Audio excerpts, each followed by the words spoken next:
Ralph, David, Andreas. Ralph, David, Andreas. Ralph, David, Andreas. Ralph, David, Andreas.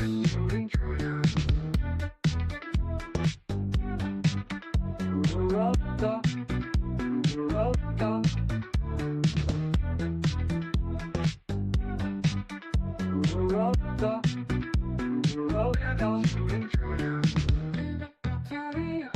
Flamenco, flamenco. Flamenco, flamenco. Flamenco, flamenco. Flamenco, flamenco. Flamenco, flamenco. Flamenco, flamenco.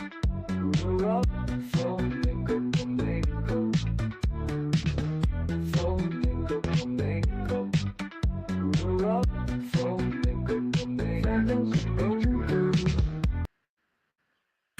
Welcome, everybody. We are most excited to once again be talking to David Ewing Jr. to continue last week's presentations on aliens and beasts, mud floods, alien invasion in Tartaria. Thank you very much for joining Nachiketa and Andreas, and thank you, David, for presenting today. Awesome. Thanks, Glad to Raphael. be here. Hi, David. Hi, Andreas. Nachi. Yeah, hello everybody. Let's get started.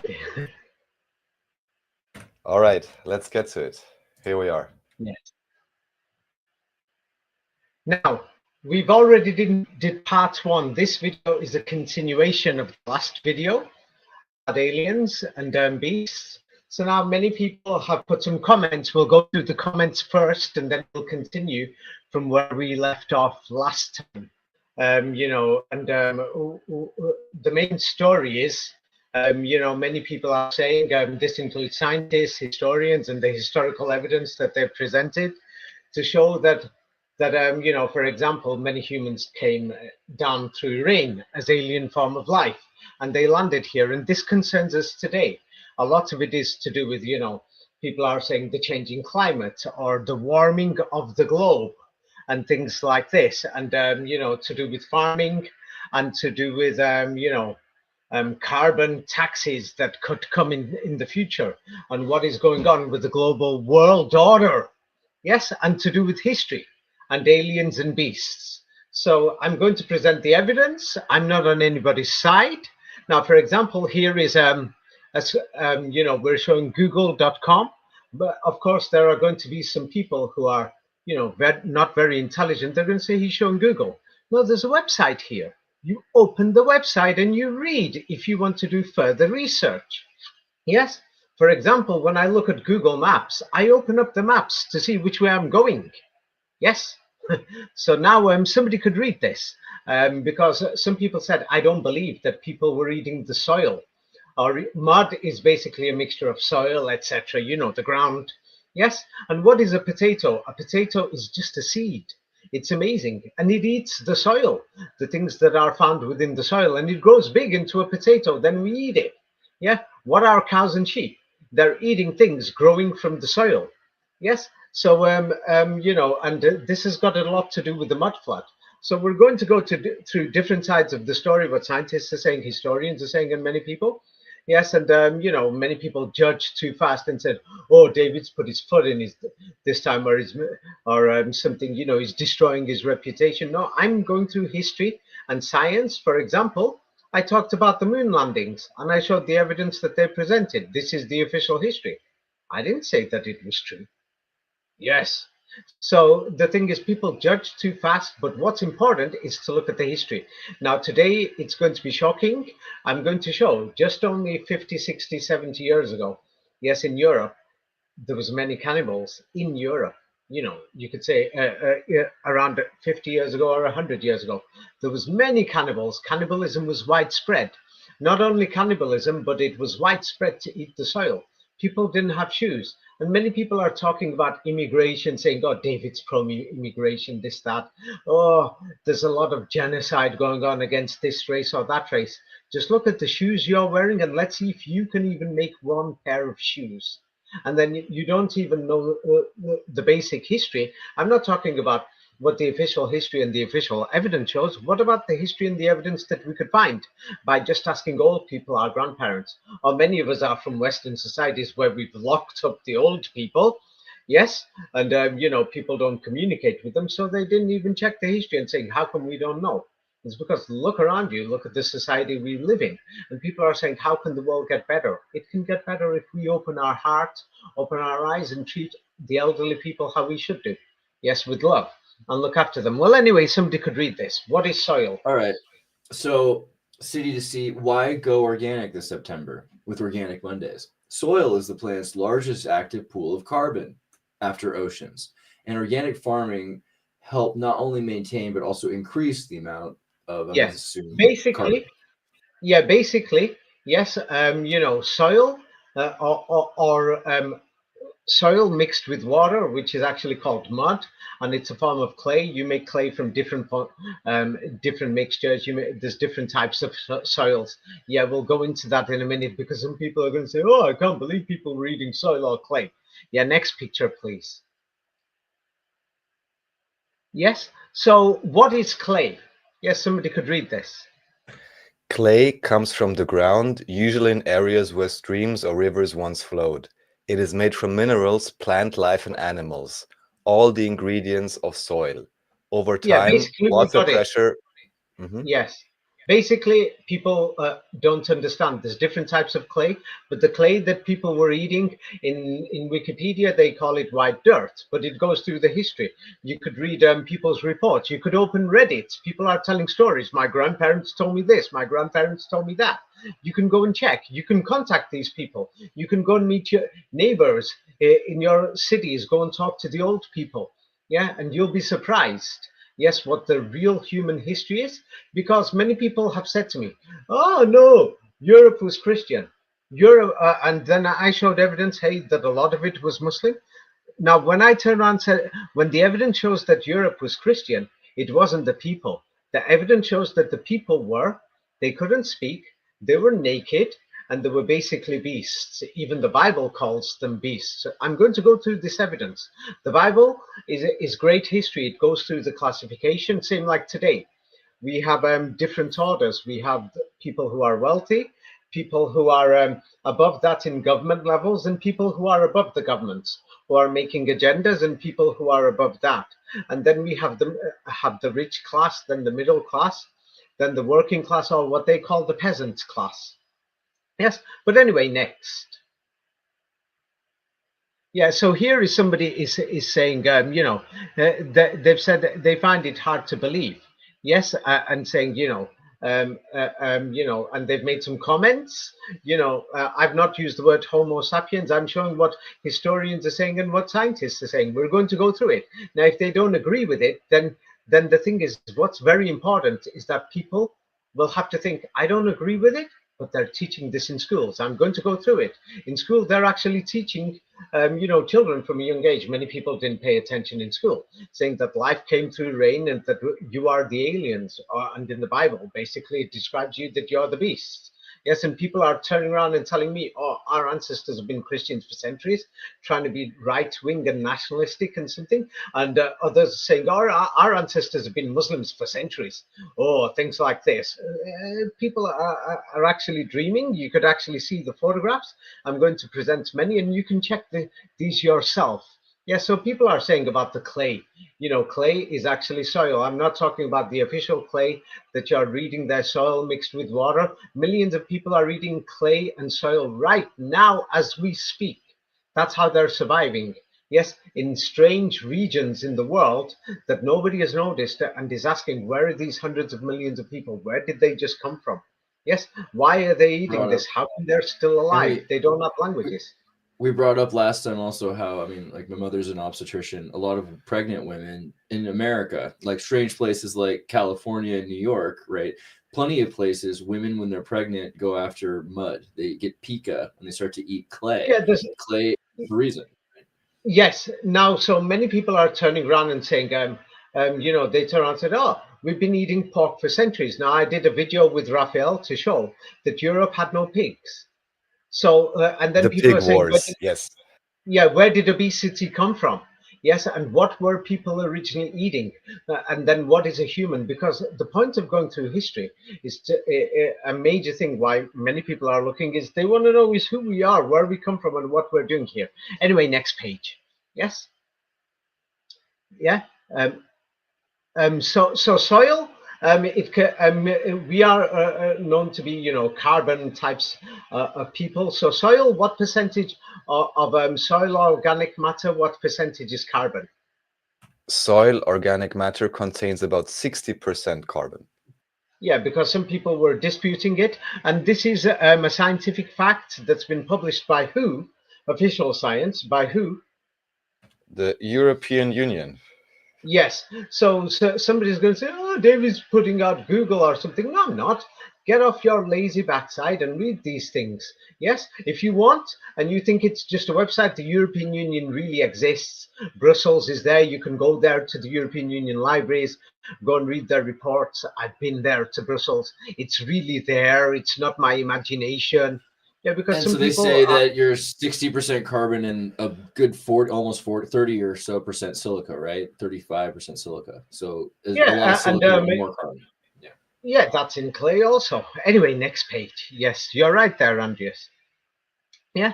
So now soil and mud, there's different types. So I'm just showing here. Soil and mud are two different materials. It depends which type of garden, which whatever. But if you go out in the real countryside where the people were living 100 years ago, not in the city areas, so mud is a mixture of soil and water. Yeah.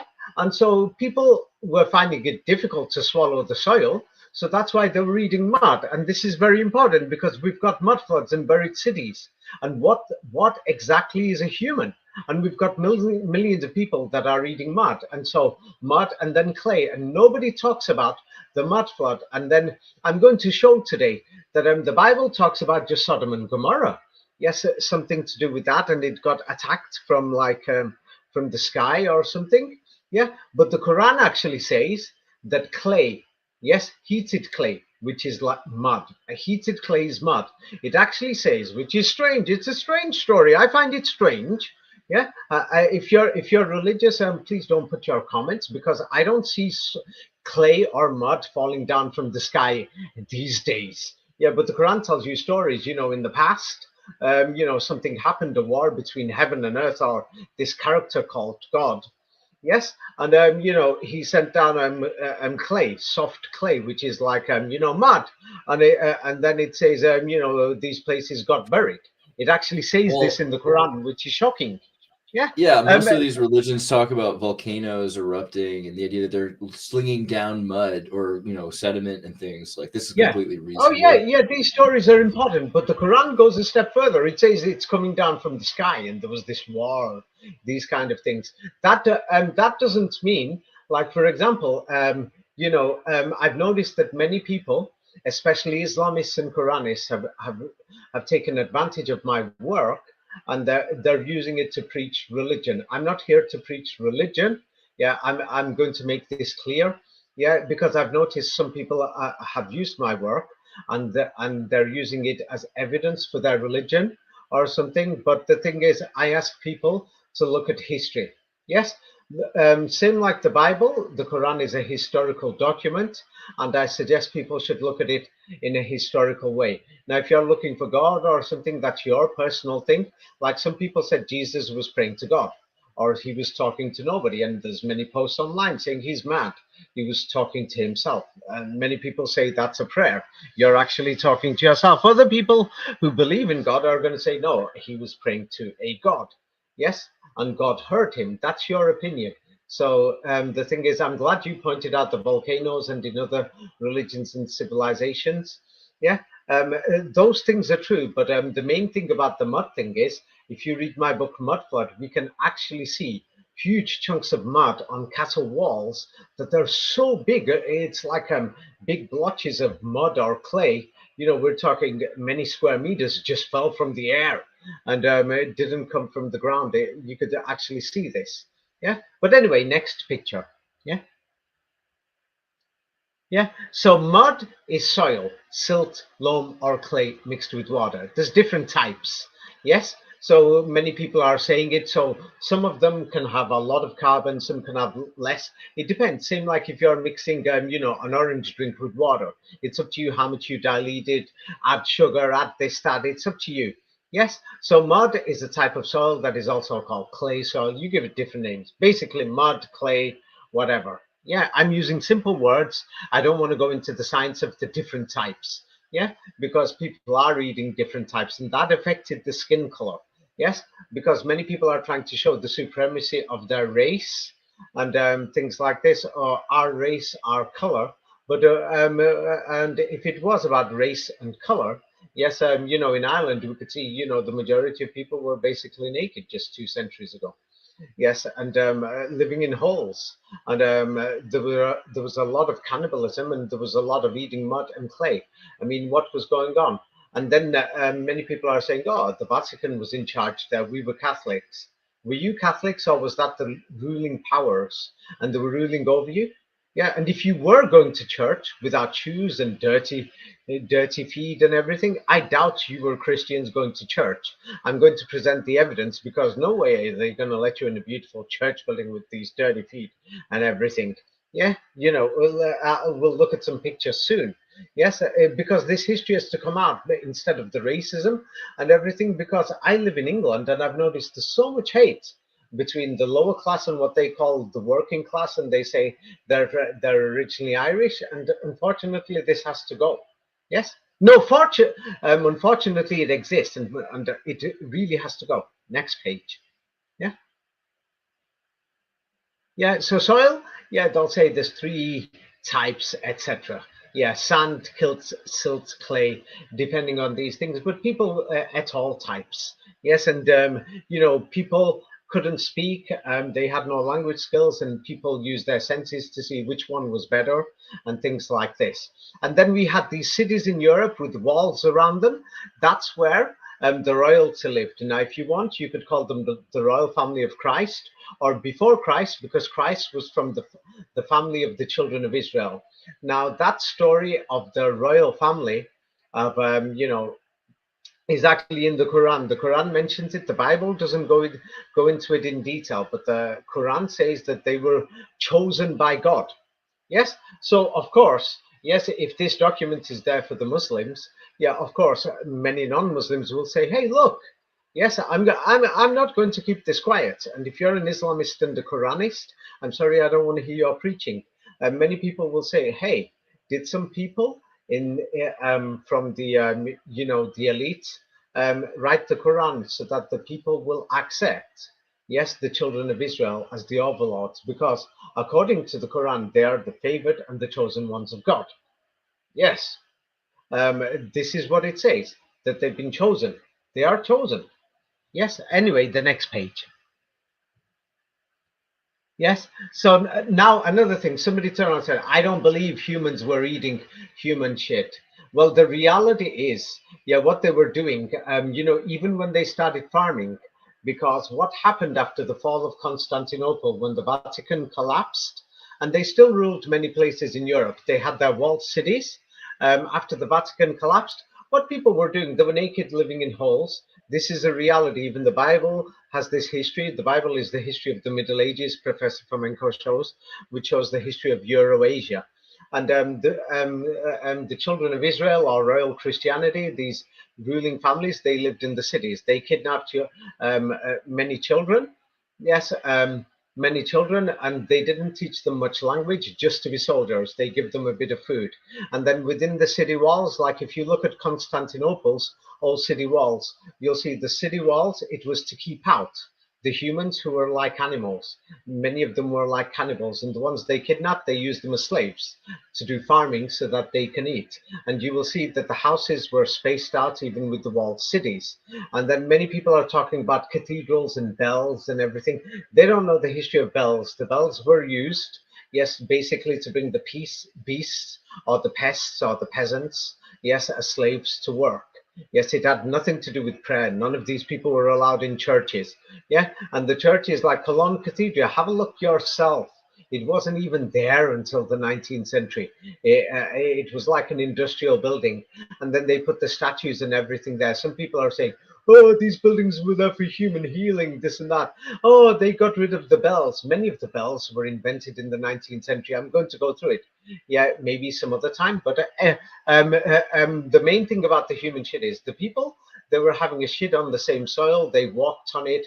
They had many diseases. They were naked. They were living there. They could survive in the hot or cold. They got used to it. And the shit was mixed with the soil. So they were eating it mixed. They weren't eating it raw. Like nobody picks up, like when you go to a shop, you buy beef. You don't eat it raw. You mix salt. You cook it. You add vegetables. You do this and that. So it was like everything was mixed. They didn't really care. They were even eating each other. And the sad thing is there was a lot of incest. Anybody slept with anybody. Yes. Anyway, the next page. Yeah. So now this is a fact. Hookworm disease was very big 100 years ago because in Europe and America, the reality is over 100 years ago, people didn't have shoes. And one of the major things is they had these agendas at the time to make people wear shoes. They were encouraging people to wear shoes. So what they did was they started manufacturing shoes, kidnapping children to work in the mills and everything so that they could make shoes. And they were giving out shoes free originally. Yes, and this had a lot to do with the revolution of the fall of Constantinople because only the elites wore shoes. People didn't know. So there's a disease called hookworm. Yes, it's because the soil was mixed with the human shit. And even when in the early 20th century, in the 1920s and 30s, in America and in Europe, many people didn't even know.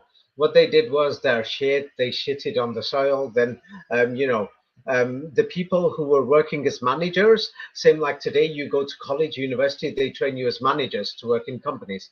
Those people who were trained saying, teach these people farming. The people didn't even know farming. So many of these people are saying, oh, get rid of the foreigners, we'll go back to farming. By the way, the majority of you people, yes, your ancestors weren't farming. Yeah, it was only the elite and their families. But once you understand this history, it's in the Bible, then you will think, how did they know the farming? Where did they get the seed from? These are the serious questions if you want to know human origin. So what they did was the shit was mixing in, yeah, and they just ate anything. This is the reality. So when I said they're eating shit, it was a reality. It's not a joke. By the way, you could open these things up and you can go and see it. It's happening in many areas in the third world today. Hundreds of millions of people are surviving like this. Yeah, it's hard to believe. Next page. So, but this really quickly, this reminds me, I mean, I know we don't fully do the Egyptian thing, but isn't the whole dung beetle, that's like the whole idea, right? That the universe comes out of feces and that the dung beetle comes out of the feces. It's like the most, I mean, theoretically, the most ancient idea is that everything's coming from excrement, right? And like from worms that are growing in the excrement. Like that's their whole universe. Oh, yeah. Yeah, those are theories. Yes, and the thing is, I'll have to go through that another time. I don't have the information in front of me. Yes, unfortunately. But here, in front of the screen, can you see it, Andreas? Yes. Yeah. They were teaching people how to walk. And I remember when I mentioned Islam, I did it in an interview with Nachiketa and Raphael before, and I said a major reason why the Muslims were teaching people, or when many Europeans, the colonialists, when they went to Muslim countries, yes, and they invaded them, they were teaching them to pray.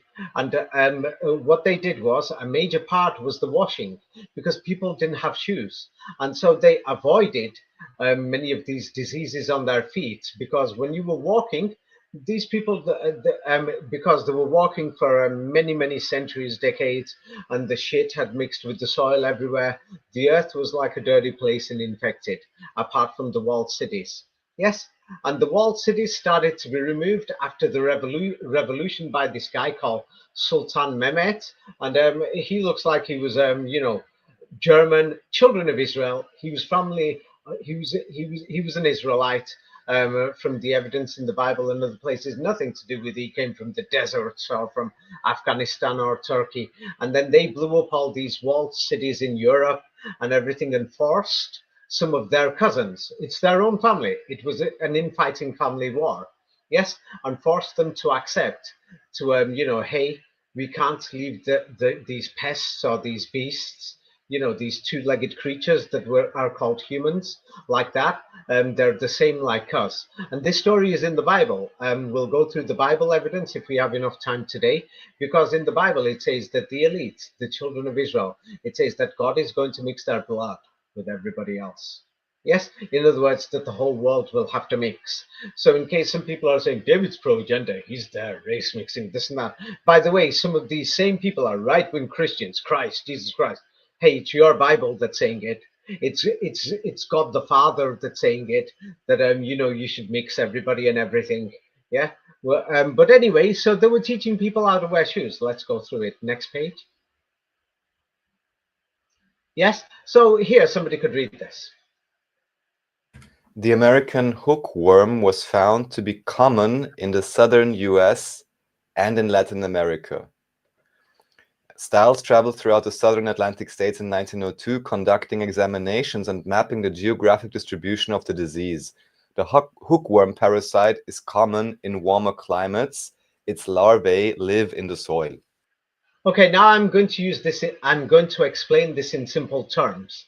Now, the North economically developed faster. So as you went south from Charlotte City or south from Denver, yes, because the climate was warmer, so many of these worms and other things in shit and the soil could stay alive longer.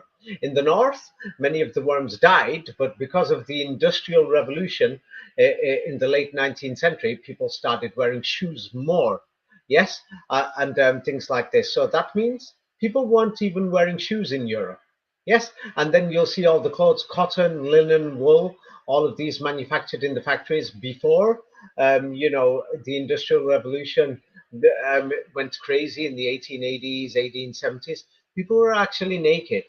Now, the thing is, and you're trying to tell me naked people, oh, your naked ancestors, they were worshiping Christ. Oh, they went to school.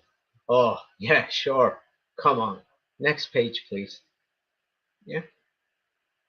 Yeah, so they've given difficult names, yes, so that people will find it hard to find this history. Somebody could read this.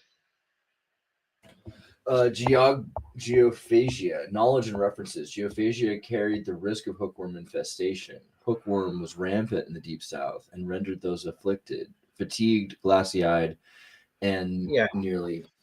Yes. So basically, last time we ended the video showing the chart that the world's population didn't go up until 1453. And if you remove the 2 centuries of the lies, then that brings us to the 17th century, really. So that means we've got 3 centuries of human growth. The population has been going up. Before then, human population didn't go up because people used to get all kinds of diseases. They used to die. There was incest. I'm being serious. People were sleeping with their parents, sisters, anybody. They didn't have a language. They didn't know anything. They were basically like animals. Like today, you can go and see in many places in Asia, in Africa, in Latin America, many people don't have a language or they know limited words. They don't know how to speak. Nobody taught them. I'm being serious. I couldn't believe it. I've met people like that myself. Yes. For example, just from Europe or from America, just go to Mexico in some villages, and you're going to find people who can't even speak a language. They know basically about 50 words or something, or a few words, and they just don't understand anything. Yeah, and they don't understand what is marriage, morals, or anything because nobody's taught them. So this hookworm thing, they've given these difficult names, geophagia or geo whatever, and then hookworm or something. Basically, they don't want to tell you the reality, and many people don't study these things, but the reality of human history is something else. So this biblical history and the history of the European cities, the cross, the flag, the crusades, that's the elite, and then the minority of people that they brought into their armies, and the minority of people that they brought as slaves to work in the cities. Now the rest of you people have no history. So all these videos I'm doing and all these books, I'm talking about the official history. That's what it is. And then you know what? Yes, check it yourself. After 1453, the population went up because a guy called Sultan Muhammad. Yeah, nobody wants to hear it. The name's Muhammad or Mehmet. Yes, after that, the population went up. It's because he had this idea that continued from Jesus Christ. Oh no, all the other humans have got to, share in the wealth and the technology. We've got to teach them. That's what his policy was. And then his revolution was successful. Anatoly Fomenko, Gleb Nosovsky, those two professors show that they basically overthrew the Vatican's world order. And then after that, the world population grew because they were spreading this information of the science, and science basically clean yourselves, wear clothes, do this and that. That's why in Europe especially the system spread first. That's why we see people wearing the chapeau or the hijabo. Yes, chapeau en français, hijab, or in old Slavic, siapa. Yes, they're wearing the hijaba. Yes, they're wearing the headscarf and things like this. And so because that's what the elites used to wear, the princes and the princesses, and that's what their system was. Anyway, the next page. Yes, here we have it. You'll see that if you leave children out there in the garden, they're just going to start eating the mud and things like this. And nothing happens to them unless if it, depending on the quality of the soil and things like that. And you'll see that all over the world. Yes, and it's well known. Of course, they're going to say, oh, it's because they've got some, you know, mental problem, the doctors will tell you. But the truth is, yeah, nobody has had a look at human history. Next page.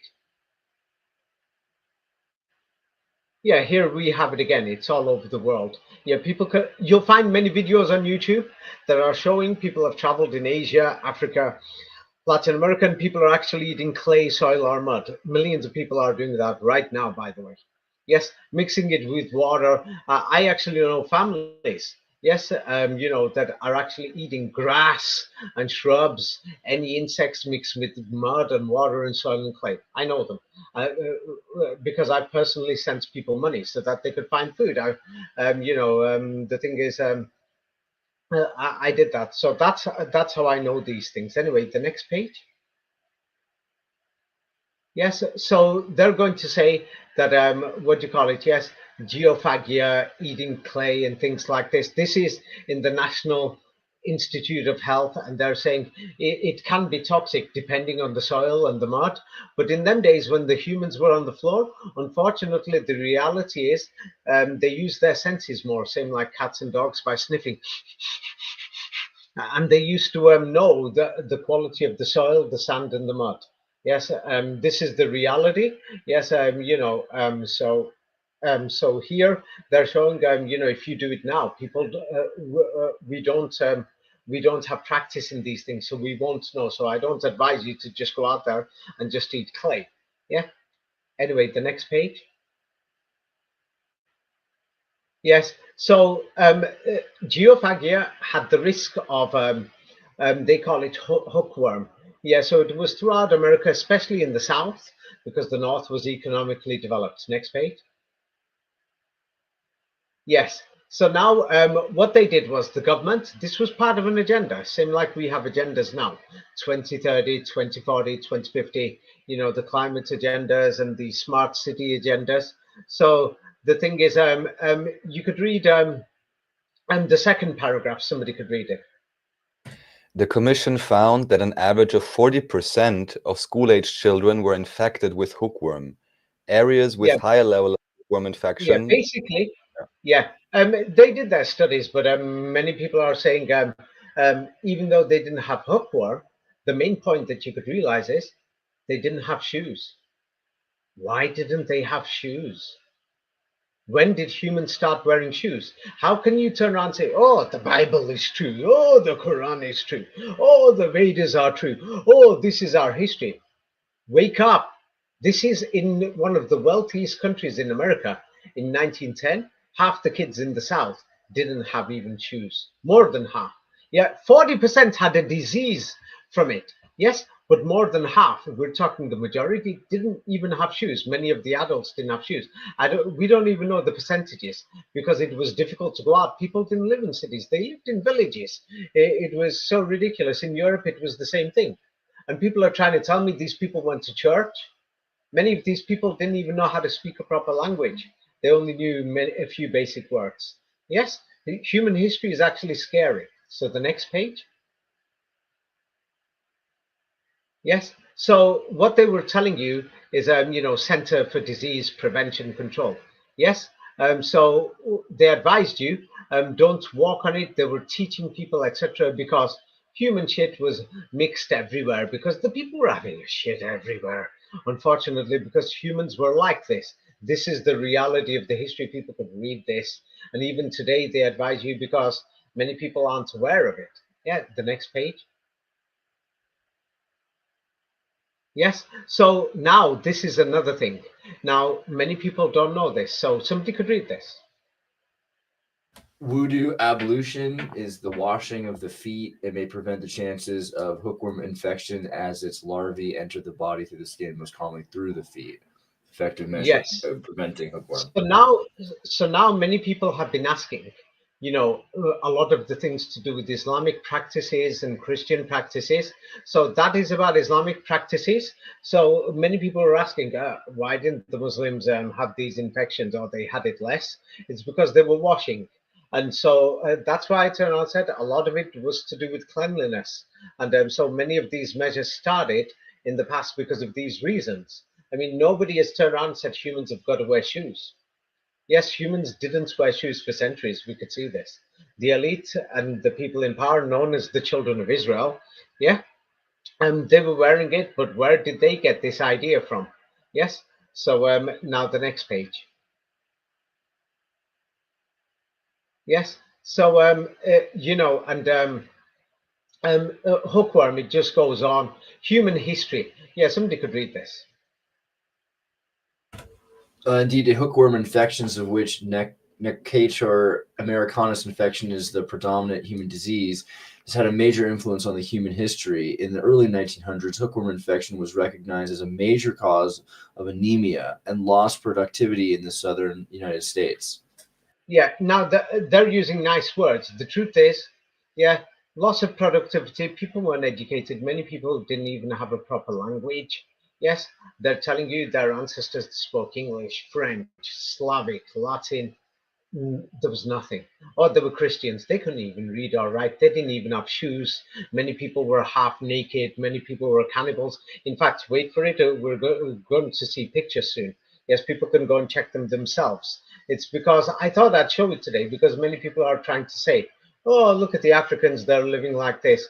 Us whites must be superior or something. It's no Except for in such thing. California, where barefoot hippies run around with hookworm all day. But Yeah. Way before the hippies, we're talking about, it was a major influence on human history because humans had no shoes. Yeah, they didn't have anything. It was after the Industrial Revolution. It's only in the last 100 years people have started wearing shoes and clothes. In Europe, it started after the 1850s. Yes, but the movement started after the Sultan Muhammad and the fall of the Vatican. Because the word Christian, you could check it in Slavic. Yes, you could check it in Bulgarian, in Ukrainian. Yeah, Christian actually meant slave. Yeah, or basically a beast. Yes, because it meant under the Vatican's control, they just left you there to die. Same like how we've left people in the third world, they're outside, living in the jungles or the deserts or wherever. Leave them. We don't care. Yes, let them eat the mud. No shoes, no clothes. We've just left them like this. Yes. The next page. Yes. So as we could see, they made a commission. So they called it the Rockefeller Sanitary Commission, and this is from the National Institutes of Health. So what they did was many businessmen, they encouraged them to manufacture shoes, saying we've got to get rid of this. People in the north, many people weren't wearing shoes. So what they did was they started teaching people wear shoes, wear shoes, wear shoes. Now, of course, people are going to say, oh, Rockefeller benefited from it. Yes, afterwards. At first, people wore shoes, and shoes need replacement. Yeah. So what?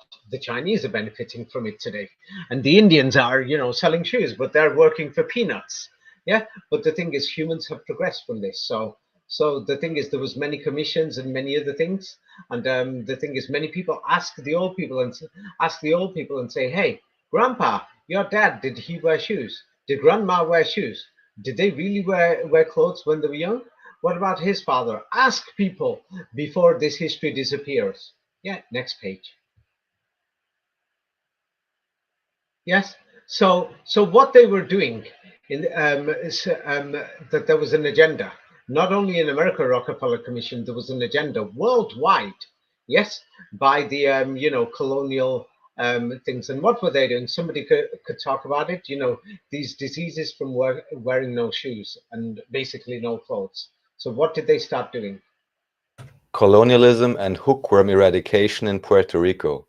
Diseases and served as a model for hookworm eradication campaigns worldwide. In the 1990s, as pointed out earlier, 1900.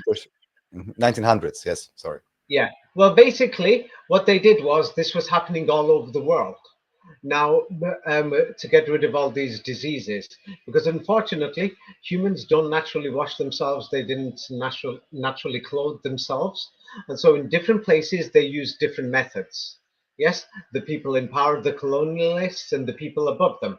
And one of the methods that was successful, that they did it because you can't just manufacture millions of shoes. China wasn't there. So there was a lot of difficulty. And the thing is, you know, Islam and the Quran was actually very helpful in the eastern side of the world, whereby you turn around and said, God has commanded this cleanliness. So they used to wash their feet to pray. Now in the West, it was more difficult to do the languages because many political forces got involved. And what they did was the Bible is a lot more difficult. It's five times the length of the Quran or things like this, and it's got thousands of words. The Quran's only got 500 words. So it was a lot more difficult, yes, to get people into cleanliness and everything. And basically, it's not in the Bible. So it was a lot more difficult in Europe. All these nationalist movements started everything. And you know, because they knew the people had no languages, that's why they gave them languages. And in my books, I go through that, the invention of the languages. Yes. So unfortunately, the people are saying, hey, we were Christians, we were Muslims. No, you weren't. It was just a minority, 5% at the top. 95% of you, unfortunately, the reality is, even the Bible calls you beasts. Yes. Go and check this history. They've hidden it in translations. And many people are saying, oh, no, it was referring to the black people who were naked. Ah, were they the naked ones? Let's go through more of this proof. I'm showing this because I don't want people to be racist. Yes, the next thing, next page. Yes, so what we have, they started hookworm campaigns. Somebody could read this. Moreover, relative. Where do you want me to read me from? The first line, more relative to the historical. Moreover, relative to the historical understanding of hookworm campaigns in the US South, Costa Rica, Brazil, the Philippines, and Mexico, the campaign in Puerto Rico has earned little more than a footnote in standard accounts of US public health history. Well, Yet this basically, campaign, yes? yes. Well, basically, there were campaigns around the world, yeah, that started in the late 19th century. And this was to do with the revolution, yes, that happened after the collapse of the Vatican. But before this, why was it that humans were naked and living like this for centuries? This is a serious question, and people are talking about this great Christian history. Oh, yeah, naked. People didn't have no clothes, no shoes, no languages. I mean, come on, I've had enough of these things. People turn around saying, oh, there's this, there's that, whatever. This is the history. Here is the real history, mate. Yeah, go and ask your grandparents what their grandparents were like. There were campaigns all over the world, and then the Muslims are going to say, oh, we were superior, this and that, and everything. No, it was Muslims from the colonial empire, European Muslims, Germanic Muslims, yes, French Muslims, British Muslims. They were wider skinned people from the elites, you know, who were trained by the children of Israel, the royal ruling families of Europe. And they were trained to go out there and say, hey, go and teach them to wear clothes. Go and teach them this Arabic language. Or nobody in the Middle East speaks Arabic to this day. That's why these Islamists and Quranists, they're using dictionaries because they don't know the meaning of the Quran. Oh, by the way, politicians have mixed their meanings with dictionaries. The Quran is a simple book, so that's why, you know, all these Quranists, Islamists, they're trying to show, we found amazing material in the Quran. Please convert, please convert, please convert. Get real. It's just a simple historical book. Yeah, it's got a few morals, same like the Bible, and there's problems with it when you go through the manuscripts. Yeah, I think that people shouldn't listen to these crackpot preachers, evangelists, Islamists, or whoever. Yes, you should go through the history and decide things for yourself. Yeah, I'm speaking up now because many people think I'm preaching. I didn't speak up for a few years, yeah, because I was trying to be nice. But I can't keep doing it. Yes, if people are going to use this and use my work for and say, hey, this is to do with our evangelist truth or Quranist truth. No, both groups are crazy. They're crackpots. Yeah. The people, evangelical Christians, many of them are nice people. Muslim people, many of them are nice. They're good people of Christianity and Islam. The people are good. Yeah, it's these preachers and crackpots. Yeah, be careful. Many of them have things to say. Yeah, you could just open up the Bible and the Quran yourself, or go to a church and mosque and study it. You don't need anybody telling you what to do. Yeah. The next page. Yes, so it goes on and on. Yes, so the shit in the soil that's causing the diseases, and it's calling people could read this. Europe. European hookworm has been documented in the United States prior to the 1900s. People with symptoms similar to hookworm disease were often misdiagnosed with unrelated conditions such as malaria or dropsy. Interesting, Yeah. malaria. What do you know what this shows? It shows that as people started wearing clothes, yeah, and they started to learn how to speak, read, and write, it shows that humans were naked for centuries. They didn't even know that the shit, when it mixed with soil, don't eat it, don't touch it, don't let it come near your body. It means that they only found out, yes, after the 1860s, 70s, 80s, and 90s. They didn't realize because they didn't know, because the average person, the public, was not Christian, was not Muslim. They were naked. They were called beasts, pests, aliens, and animals. So when I talk about the Christian and the Muslim history, I'm talking about the people in power. And then they used Islam first in Europe to teach people to wash their heads, their hands, and their feet and cover their body. Yes, including the hair and everything. We could even see it in the language that the Sultan Muhammad was not in Saudi Arabia. It was after the fall of the Vatican. The entire history of Islam is a lie. The evidence shows the Quran came from Europe. Oh yeah, people are going to say the Quran, the Bible, these things came from God. Muhammad was not God, nor was Jesus. They were not God. Now, if they gave a message, now if you want to believe that that came from God, that's your belief. That's your belief. I'm not here to preach. Yeah, so I don't want anybody coming back to say I'm preaching. I'm just showing a history, because I showed a video and I said, look, they're all wearing shiapa or hijab. Yes, and it's European history, but they only started wearing it recently.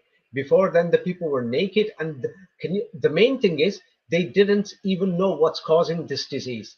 They didn't even know that it's bad, that you're having a shit and you're living in holes and things like this. It's the shit. You shouldn't live amongst the shit or walk on the shit, or you've slept beside the shit in the soil and it's on your body and things like this.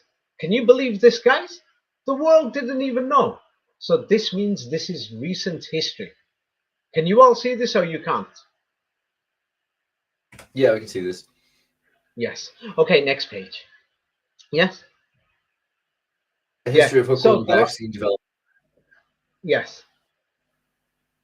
Until half a century ago, hookworms were also prevalent in the United States, Southern Europe, and Australia. Yeah. So now this is from the National Institute of Health. Somebody is going to say David shown Google. Some lazy bum is going to say this, but an intelligent person will say, David has shown Google. That's the National Institute of Health. The title is there. I'm just going to open it. I'm going to type it in. I'm going to read it. The last page was from the National Agricultural or something. Yes. So these are actually links for you to go out there and study. Now, if you want, you can go visit the National Institutes of Health if you don't want to check online. Yes.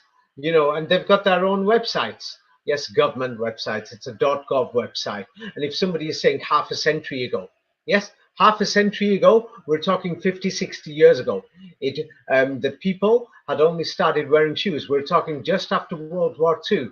Yes, there were still millions of people without shoes, socks, and we'll go through some photographs in a minute. And unfortunately, this was the reality. People were eating mud. They didn't even know. Yes, and that's why when I said half the people didn't speak English, there was somebody saying, "Oh, I find it hard to believe in America half the people didn't speak English." I had to actually even prove this and show that millions of people came from Europe who were not from England. Yeah. Anyway, the next page. Yeah, this is also from the National Institutes of Health. So they showed the eradication of hookworm. So the people in power and the elite, they've modified the history, but they've done many good things. So what they did was they got rid of this. Now, a large percentage of the world, yes, started to wear shoes. So what did they do to actually get rid of these diseases? Like, for example, shoes and clothes. What did they do? Somebody could read this. Combining footwear with public health iconography. Eradication of hookworm and similar STH infections calls for integrated approaches that incorporate shoe wearing and other social and environmental factors or changes. Yeah, of course, they've used upper class words as if you're doing a master's degree or you're doing a doctorate. But for the simple person there, yes, anybody could educate themselves to the master's degree or doctorate level. You don't have to be a bum. You can go out there, open these websites, open a dictionary to check what incorporate means and what iconography means. What they did was the people didn't even understand languages, so they had to put posters up, showing shoes on somebody's legs. Somebody's thinking, hey, oh, people couldn't speak. Let's wear shoes. Yes, things like this. So, let's wear trousers. Let's wear clothes. You see? So they did. There was many campaigns like this. They were doing this all over the world. They used religion.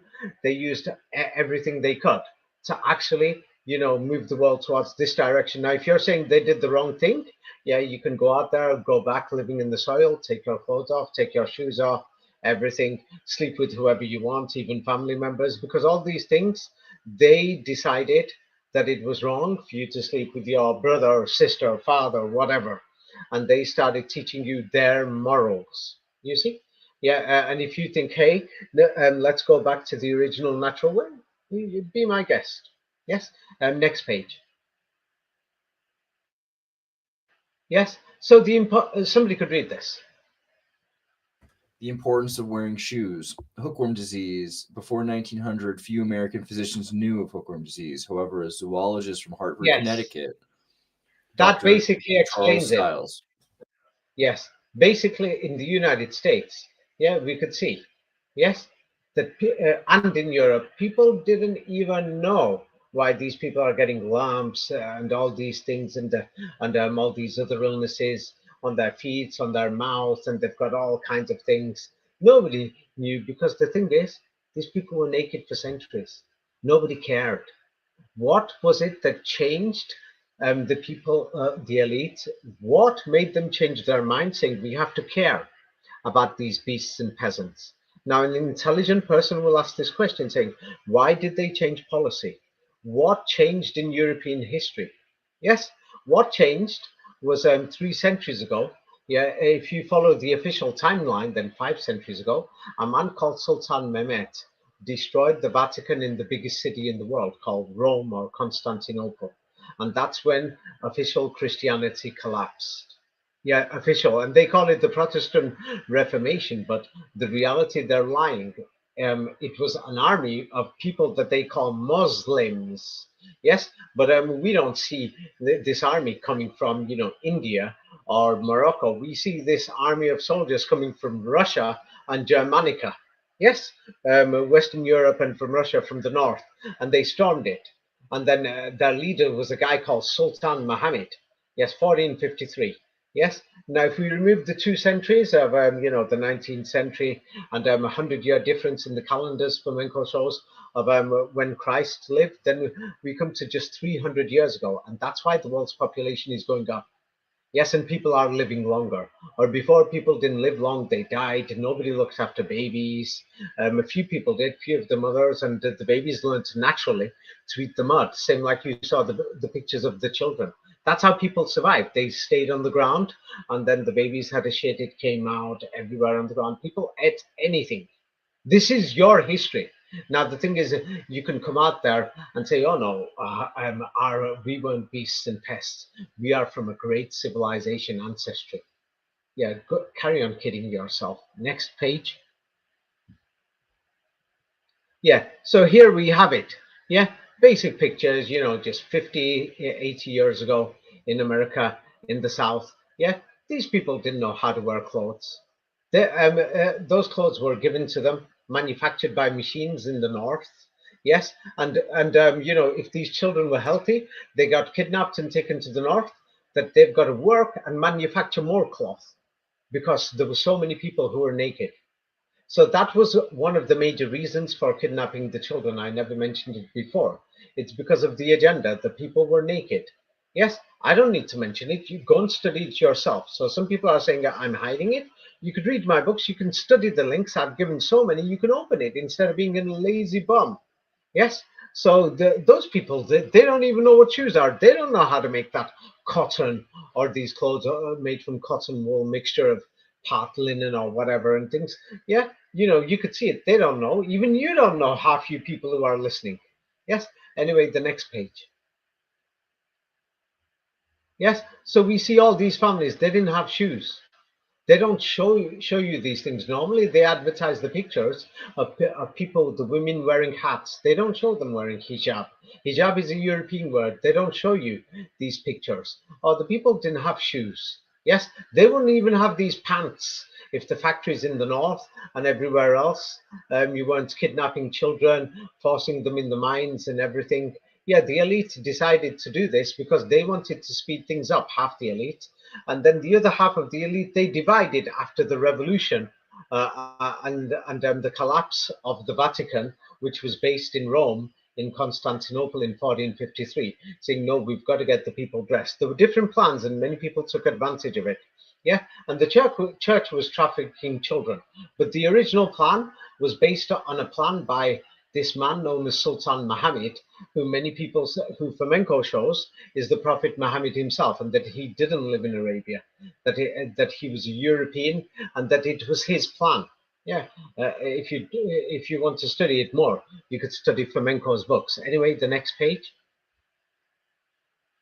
Yeah, here we have it. Children, yeah, they used to walk there, and many of them, there's pictures there with naked and things like that. You could find them online. I've not put them on the video because the video YouTube will not find it appropriate. But you can go and check these things yourself. The people didn't even have the clothes. There wasn't roads or anything, and people are going to talk about God. Yes, yeah, God didn't make the clothes. God didn't make the shoes. God didn't make the roads. There was nothing there in many of these places. The people had to do everything themselves. Oh yeah, you could say God created, and somebody's going to say I'm against God. No, I'm pointing these things out because these are very important.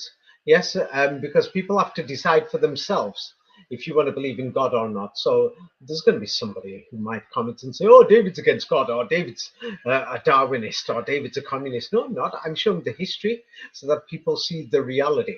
Yes, God didn't make those dresses. Yes, and then when they wore the shoes, God didn't give them shoes.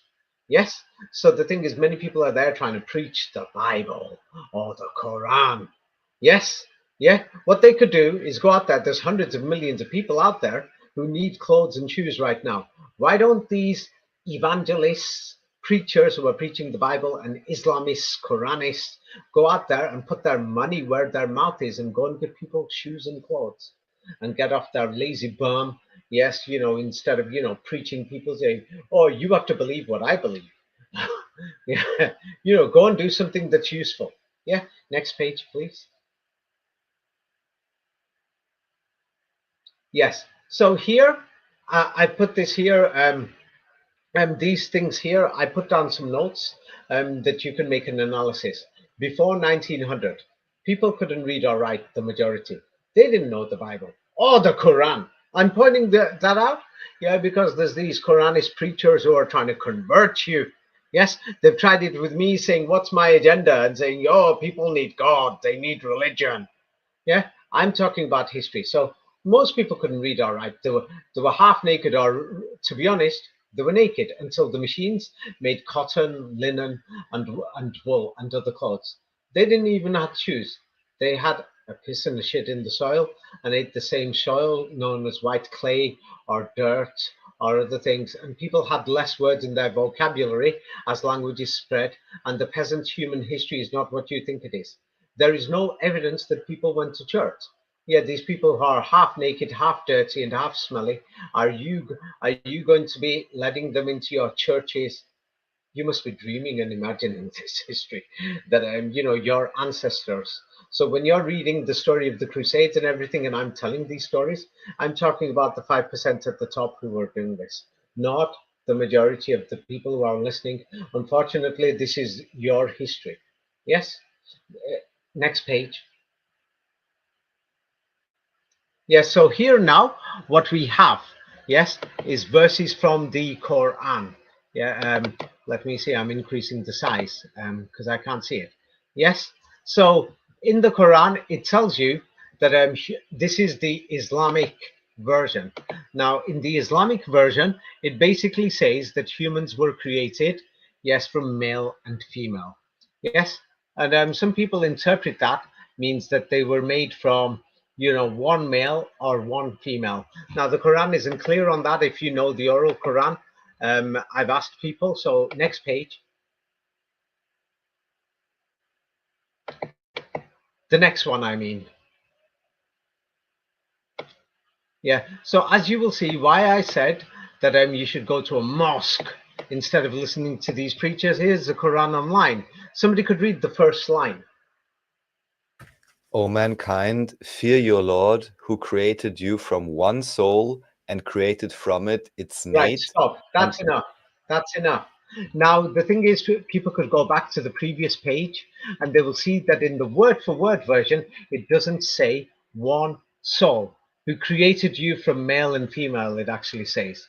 So now, but then when you read the oral Quran, it sounds like something else. So that's why I told people to go to the mosques. And even the word for word that Quranists are preaching, it's just a lot of bullshit, a lot of crap. Yeah, they're trying to convert you. Yeah, and sorry, the thing is, I'm telling people this because many people have said, David, are you trying to preach? So I'm even openly declaring it. These people are trying to convert you. Yeah, because I know some of my friends on my Facebook, they were reading the Quran. I even pointed it out for the history, and they said Quranists approached them trying to convert them. Yeah, and so I'm telling people, be careful. So now the next page. Yes. So now what we could see here. Yes, somebody could read this. If we compare adult men to those born a century earlier, we see that the global mean height in men and women has increased by around 10 centimeters. Okay. So now one thing that we could see is people are talking about giants, that their grandparents and their grandparents said that their grandparents, and that means we could go back to 1850, that people could remember that their grandparents said that their grandparents said that there were giants. So now if the average height has increased by 10 centimeters just in the last 100 years, we're in 2025. So since 1925, we've increased by 10 centimeters worldwide. So if we go back to 1825, yes, of course, if we follow this trend, it means humans have increased their height by 20 centimeters. Can you imagine this? But so now if we imagine that, that would explain why there was giants there. It's because the humans must have been a lot shorter because of the diet. So all these people, yeah, this shows evidence. Yes, when you look at many of the photographs 100 years ago, you'll see that people were shorter. And this shows evidence that, the people who had a better diet, who were not eating just the soil and the clay, and who Just checked. David, just from the pictures we've seen, I mean, I'm sure there can be this height differential, but still some other individuals there seem to be very tall, very tall. So how does that work Yes, out? a lot of it. They seem to be taller than 2 meters, you know? It's a fact. It's to do with diet. Same like when a baby is born, it's not born tall. It grows. Yeah, well, but this would mean that the people in the Stafford cities had good diet for 200 years and then they grew to 3 meters and taller, or how There's would a that whole work? thing also with Right, genetics. that's a separate You get subject. two- It will force us to divert. But But many people, if if you you ask take our two inbred, grandparents, if you yeah, take two it- inbred strains of human DNA and then you cross them, the hybrid strain is almost always twice the height of the original right, parents. those kind of things do affect it. But the average, this is actual reality. The average height has gone up by 10 centimeters. It's only 100 years when you compare it to people's grandparents. Many people's grandparents had their height taken, So, do you and think this then has to their do with like father. China? I know in Japan and China, people were a lot shorter before they introduced dairy and canned meats, Oh, right? And they oh, had yeah, to completely rebuild the schools yes. because So of we're yeah. You're saying this from the West, but if you go to Japan right. and China, they are going to say the same thing. They're going to say, you know, in people in Europe and America, the moment they started eating meat and these things, yeah, they started Fair. growing taller. They're saying the same about us. Ah, I mean, I've seen some tiny Saxons mummified in the Salzburg mines, so yeah, yeah. it could totally be. Yeah, so but notice this, they're saying the same thing about us. But anyway, the fact is, so if you calculate it based on just this information, by the way, somebody's going to say, I'm showing Google, open up the website and study it more yourself. Yeah. So, but anyway, that's another reason why people said giants. So now the next page. Yes, so we could see that in the 20th century, there's many factors. You know, food supply, living indoors, electricity, and the way people are actually sleeping. They're sleeping with their body stretched out. Before, they were sleeping a lot more curled up.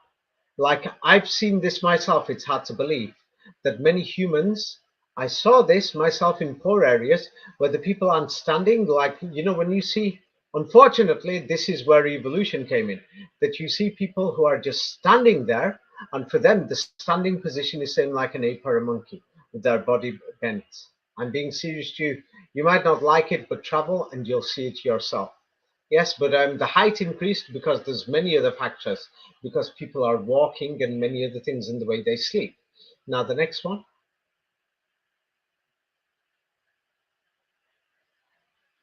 Yes. So now it's not me. Yeah. So when I was talking about the science, this is very important because they're teaching this in schools. They're teaching this to our little brothers and sisters and anybody who's older. They're teaching it to our kids. Yes. So what are they teaching? It's not new. They're saying new study, but it's been there since the theory of evolution and before. Somebody could read this, including the title. This is SciTech Daily. Rainwater. Scientists discover unexpected missing link. A new study indicates that rainwater may have helped early RNA structures develop into protocells by forming protective barriers Yes. around them. Yes, people could study this themselves. There's many websites, many scientific journals, or just go to universities and look through university archives for research by these so-called scientists. Yeah, same like they said, humans went to the moon. But anyway, they're saying that life came through rainwater, and this has got a lot to do with the alien agenda and many other things. Next page. Yeah. Yeah, so people are laughing at me. So that's why I thought I'll bring this in.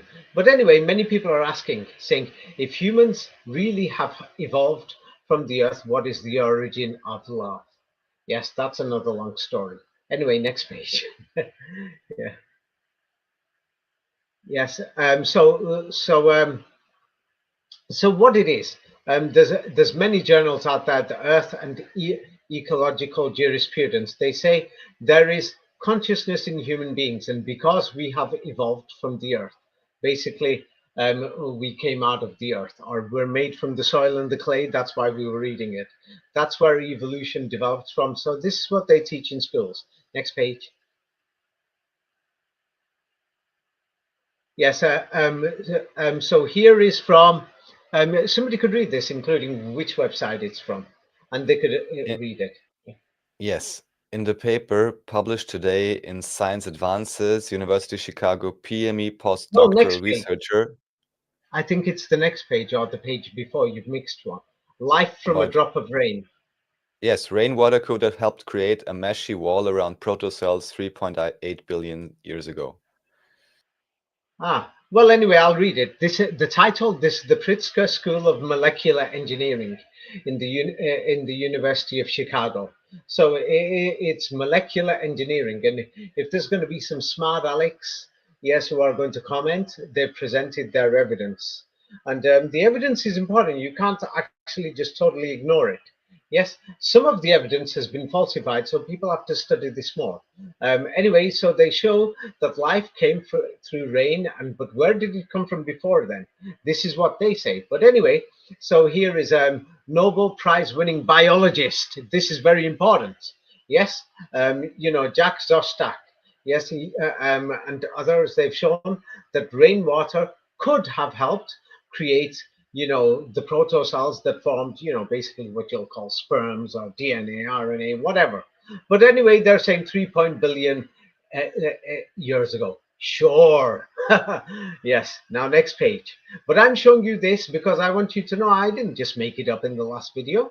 There's some people there who are commenting, oh, it's the end for you, David. Oh, you're crazy. The next page. I'm teaching you what they're teaching our little brothers and sisters, or what they taught us in school. Yeah, so here it is. You could say which website this is from and just the title. That's enough. So one is from earth.com. Rainwater may have helped a key role in the origin of life. Yes. And then there's Well, one from Smithsonian's. Yes. Yes. Well, basically, they're saying that this rainwater, yes, it basically created, it came with the life, the amazing life, and it landed onto the soil and onto the earth. And then humans developed from there, or all life developed from there. So that's what they're saying. Now, next page. Yes. So as you can see, they're even putting it in other magazines, mechanics, and everything, so that people will read this, and they're trying to spread this. Water falling on ancient cells, creating the meshy skin layers of the, God knows, may have been the key to multicellular organisms. So this is very important. Next page. Yes. Oh, so I'm pointing this out. When I gave the introduction in the last video, here is the subtitles. People can go back and check in the last video. 1 minute 33 seconds. I said, my exact words were, according even the subtitles show it, many people have said there was giants in the past. Yeah. And it's the royal families that are ruling the world in the secret that are the giants. So I'm showing you the history of what people have said. So there's crackpots out there saying, oh, David's going out there and saying it. Next page. So when I'm doing a video, I'm showing, and I said the evidence shows historical evidence, and basically the evidence shows that we fell out of the sky through the rain. But this is the evidence that they have presented. Now, if anybody has been following my work for a long time, I show the evidence they presented, then I show where the lies in the evidence are in my books, and then I show what sounds realistic, and then people decide. So that's what I normally do. My books are about researching the history, official history, and the official science, and then people question, and then you have a look and see what is real and what is bogus. You can figure it out. So I said this is in the 2nd minute in the last video, but people are saying, oh, David has said this. So I've just shown you, this is the scientific evidence and the historical evidence that they presented, say life came from rainwater. David didn't say it. This is what they said. Next page, please. Yes. So then I continue. We fell out of the sky, raindrops, and something was inside the water, because you know the way they say 3.8 billion years ago, millions of years ago, the rain and RNA, DNA, and then they said, the humans were the crazy aliens. But this was part of the elite story, because now they're saying it's millions of years ago, but 100 years ago they said it happened just a few centuries ago. That's why they said the Irish. The English particularly said that the Irish are the missing link from monkeys, that they've just evolved recently. So now they're saying it's millions of years, because they had to change the story, because the racism it could cause. So what they're saying is that they ate the cells ate the mud, and then humans came out of the mud. So this is what they've said, and that's what they're still saying. Now, next page.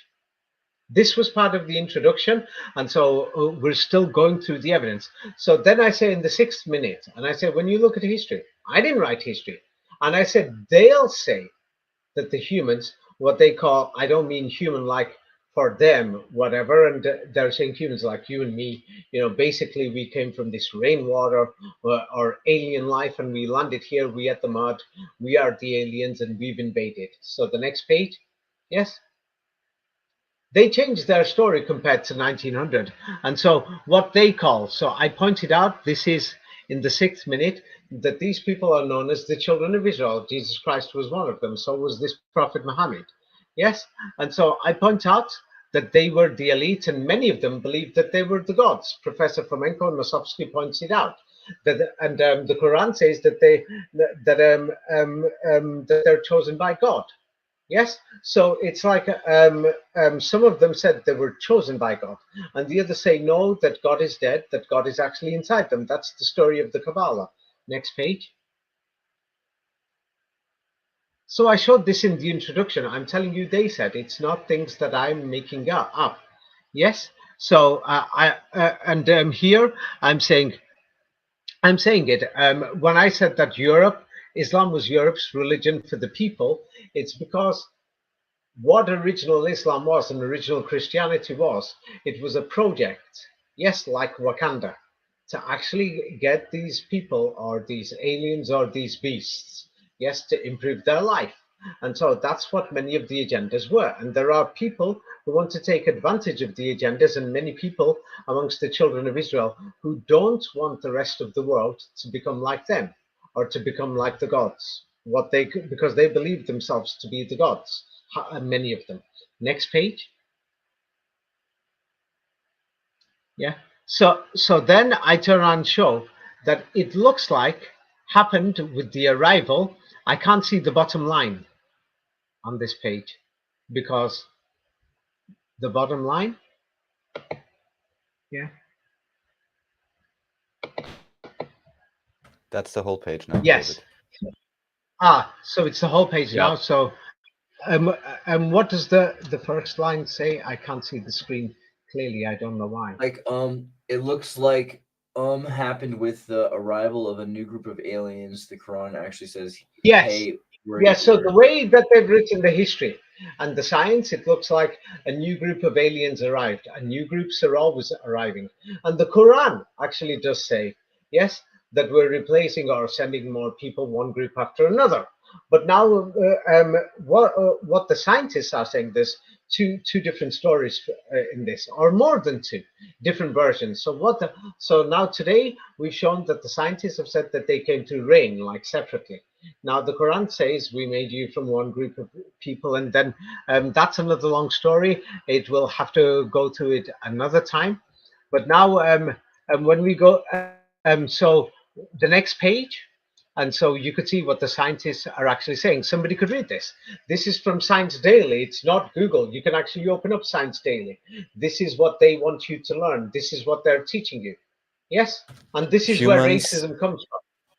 Humans did not stem from a single ancestral population in one region of Africa. Summary: the scientific consortium has found that human ancestors were scattered across Africa and largely kept apart by a combination of diverse habitats and shifting environmental boundaries, such as forests and deserts. Yes.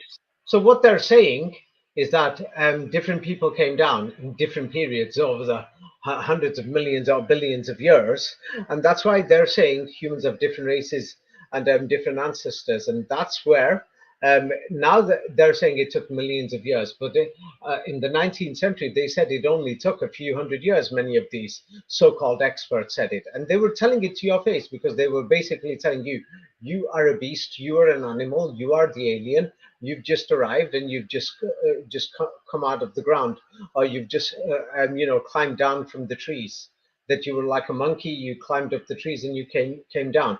Even Ben Gurion turned around and said that the Palestinians, hey, they've just come down from the trees. Yeah, who's the Israeli first prime minister.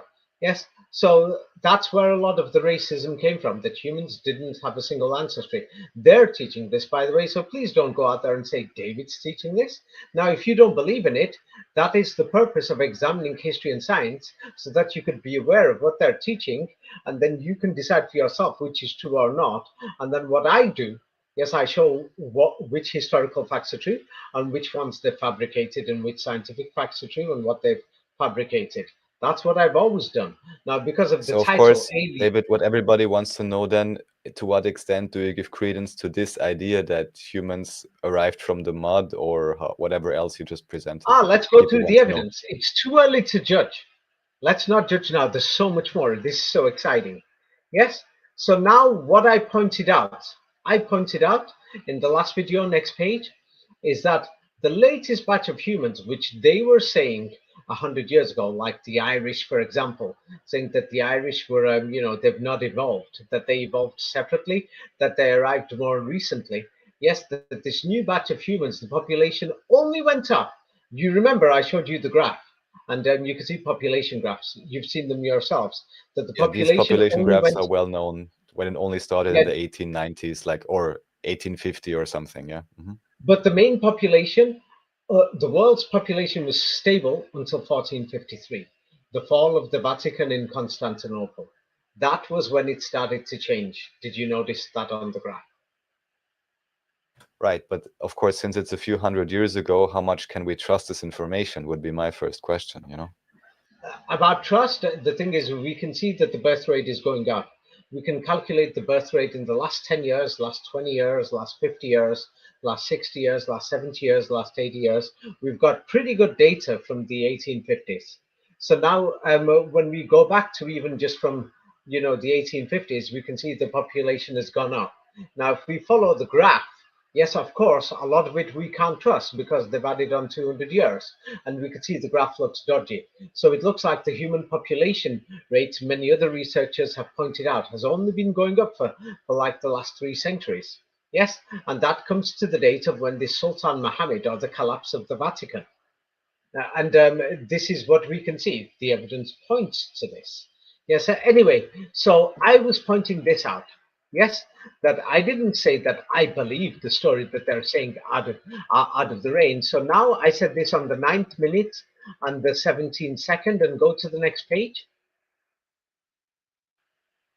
So somebody could read this, what I said in the previous video. And the clay, yes, so they're lying about the story of human evolution, but they used to turn around and say, like the Irish cannibalism, I brought it up. Basically, so I said they were lying, but of course there are, people who are mentally insane, that when they hear David telling a story by video, or anybody, yes, because humans are, not mentally stable, many of them. It's like when you hear a story, you want to start imagining aliens, raindrops, this, that. Oh, this sounds exciting, and you jump to a conclusion in your mind is diverted, and you don't pay attention to the actual words that I said. Well, what did I say in the first sentence, the first 2 sentences? Here You you could read say it that again. they're lying about the story of human Are evolution. you However, sure of course, that it says in the yeah, I'm subtitles very that I sure. said However, I'm of course, lying? everybody wants to know lying about which part of it and which part do Ah, you agree with? no, those are the normal people, listeners who are just trying to be normal, and that they really genuinely want to do research. They pay attention to these things, and the other people who started developing crazy ideas. Yes, crackpots. But anyway, so the next page. Yeah, yeah, I did say many rabbis, and I didn't go into the story deeply, but there's a story that I'm not sure where. I think it's in the Gemara, where a man has a dream that he eats a star, and then one of the ancient rabbis said, "Oh, you just ate a Jewish soul because Jewish souls comes from the stars, or the children of Israel's." So that was the story anyway. So now there's the next page. Yes. Now, this was still in the beginning part of the introduction, and so you could read this, what I exactly said. They said, Who said? Who said? they Okay, carry said, on. Who you they, though? know, There's many stories of it, and they turn around and say it came down with the water. The water fell down on the ground, and with the mud and And the the mud soil. and the soil. So did I say I said it, or was I referring to other people? And this is an introduction. It means wait to see who these people are. You can't say everything straight away. National Geographic or National Institute of Science. Yes. So did I say I said or they said? No, you're pointing out that you're recounting a story or information that you've heard or gathered. Yes. Yes. Yes. So it's because. So now the next page. Yes. So here it shows that the Rambam, in Jewish scripture, modern Jewish scripture, it shows stars have some spiritual component to the human soul, and there's many stories showing that human souls came from the stars and other thing. Now the next page, yes. Now you could read this about the normal people. This means normal people who are Sephardi non-children of Israel. leader Yosef talks about non-Jews exist to serve Jews. Goyim were born only to serve us.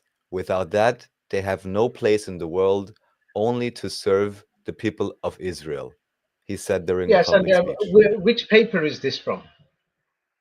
This is from the Pittsburgh Jewish Chronicle, Times of Israel. Yes.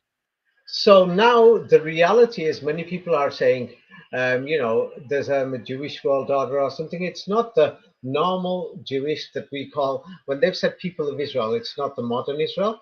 Well, I'm talking about the secret families and the people who are hiding, who are the real children of Israel. Yes, who are in power. So they see the rest of the world as the newcomers, as the beasts. And then we'll go through the biblical verses.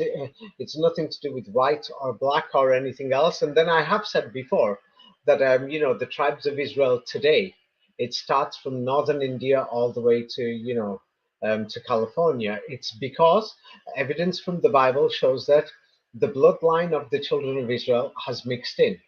Yes, has mixed in. But the people at the top who've kept the pure blood of the children of Israel and the Adamites and some other families, yes, they see many of them, not all of them, the other half still follow what the original message of the Quran was, or original Islam was to give people shoes, give people clothes. Not like you see Islamists and Quranists preaching, oh, God said this and God said that. It was about, teaching people how to clean, like they go to the mosque and they clean. So now people are clean. They've learned this. Teach them how to wear clothes. People have learned this. And a lot of it was to do with health and cleanliness. I said this in the past. And many of these Islamists and Quranists went crazy because they want to preach their religion. But anyway, so this is actually from the scripture. Yes, from biblical scriptures that you could see that non-children of Israel are basically, the aliens created, yes, or the beasts created, that they're, the slaves of the children of Israel. The Quran even says the same story. Now, of course, both books, if you want to say they came from God, then therefore you must accept this history. Now, unless if you say that these people stole power from an older civilization, and then they made everybody basically go backwards. And then they stole power and they kept the technology and everything to themselves. And then they gave people the Bible and the Quran, and both books says that God chose the children of Israel. Don't both books say this? Now the next page. Now this is in the Bible, so you could read non-Jews who weren't. Non-Jews who weren't resident aliens, known in Yes, the Bible as yes, Nokrim. yeah, but basically, yes, they anybody who was not Jewish or children of Israel are basically aliens. And this is the history of Europe because the Bible shows the history of Europe. Now the next page. So when you're turning around and talking about Gentiles, yes, so this is a bit more clearer, so you could read this. The Gentiles in Judaism.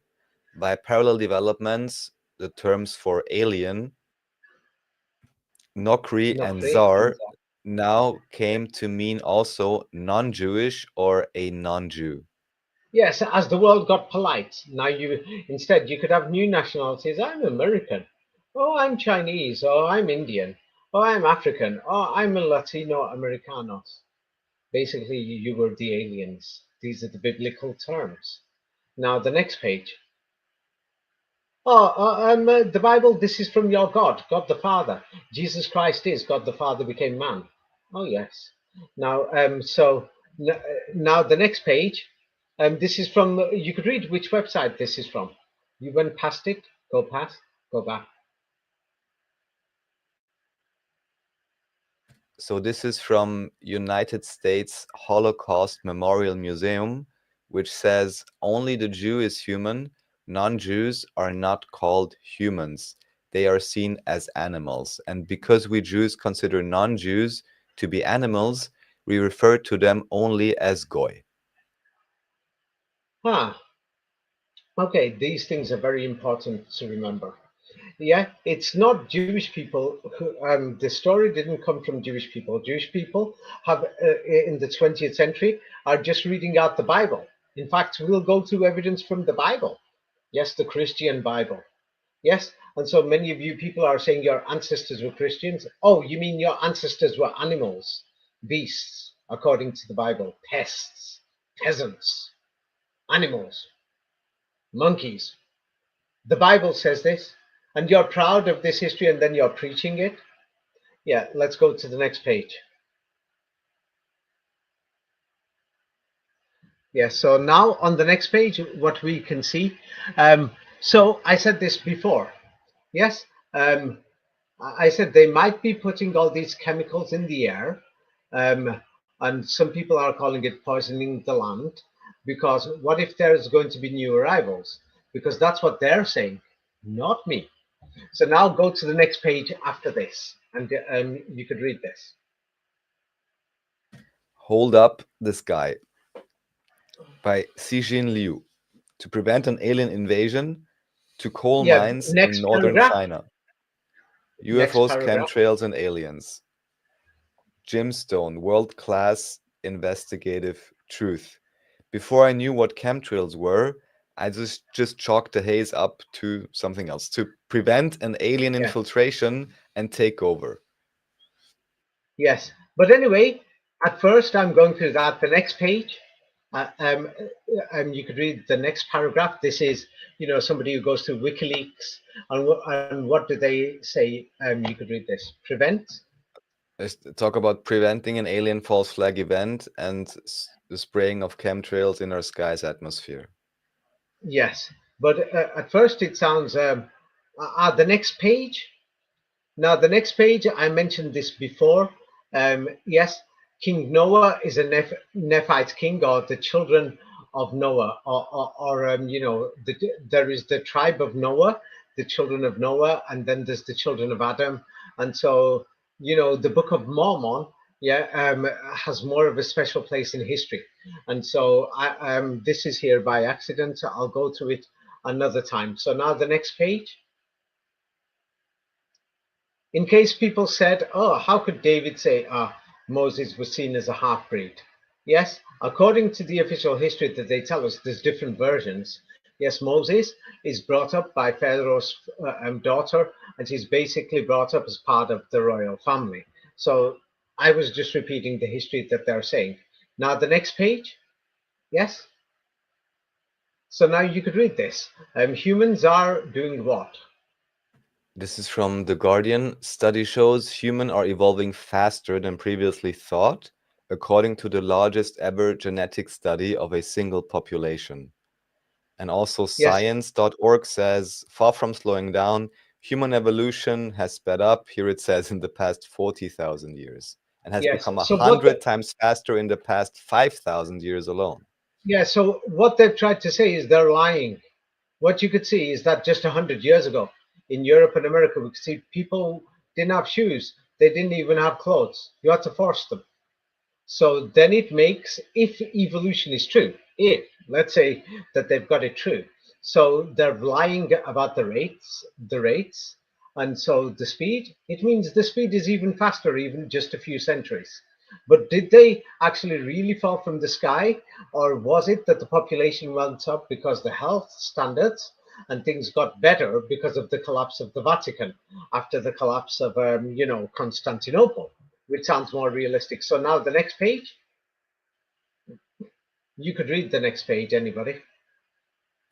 How did the first cells arise with a little rain, rainwater, and RNA? The droplets eject small ions into the water, likely allowing oppositely charged polymers on the periphery to come closer to each other and form a meshy skin layer. Basically, they're saying it came from water. Now, the next page, we've already gone through it. Yes. And then go to the next page. Yeah. This is from the University of Chicago News. They're advertising it so that people will study it. You can read this. One of the major unanswered questions about the origin of life is how droplets of RNA floating around the primordial soup turned into the membrane-protected packets of life we call cells. A new paper Basically, by it fell from the researchers rain. proposes a Yeah. solution. Basically, it fell from the rain. This is what they're saying. The next page is Science Daily. Here is the website open. Yes, in case people are thinking David is telling this story. So where did life originate from? From Science News, live from a drop of rain, new research suggests rainwater helped form the Yeah. first protocell By walls. the way, this has not been new. So now go to the next page. So the theory of evolution, what they're teaching in school, yes, is this is what they were saying. They're saying the Cambrian explosion happened 540 million years ago. Sure, and people believe this. Yes, and that's when human and animal life came to Earth from Spain and from space, not Spain, landed on the Earth through droplets of rain. Next page. Now people are going to say that's a Google screenshot. Some dummies are going to say it. They're dumb. But this website is the National Institute of Health. You can actually open it. This is what they teach in school. If any of you people who went to school bothered to actually study, yes. So what did they teach you about this? Evolution, Cambrian explosion. You could read this. What are they actually So teaching? this is from the NIH, National Institute of Health. Viroids and the Origin of Life by K. Merling from 2021. The Cambrian explosion of life around 500 million years ago, retroviruses came from the outer space as rain falling onto the Earth. Is this website called davidewing.com, or is it from the National Institute of Health? It is the US NIH government website. There's some mental people out there, mental, who are going to say David Ewing saying this, and they're trying to give me a bad name, and they're saying he's gone mental. No, I'm trying to show something that's important. It's because you'll see, you can already see this is an important story. Why were people eating mud and clay? Why didn't people have any clothes? Why are they saying now it's 500 million years, but only 100 years ago? They said it happened recently. Yes. So here, the next page. Yes. The next page, what we could see is, Charles Darwin's book, Origin of Species, and they're showing, that some evolution happened. Evolution, did it happen, millions of years ago? But in the 19th century, many of these colonialists and racial theorists said that evolution only happened, just, 200-300 years ago. So now the next page. Now this is very important. Yes, the Cambrian explosion. Somebody could read this. Alien life coming to Earth. This is very important. You could read the highlighted in black. There is 2 sentences in both websites. The Cambrian explosion. What can happen to it? It says, A World from Dust, How the Periodic Table Shaped Life.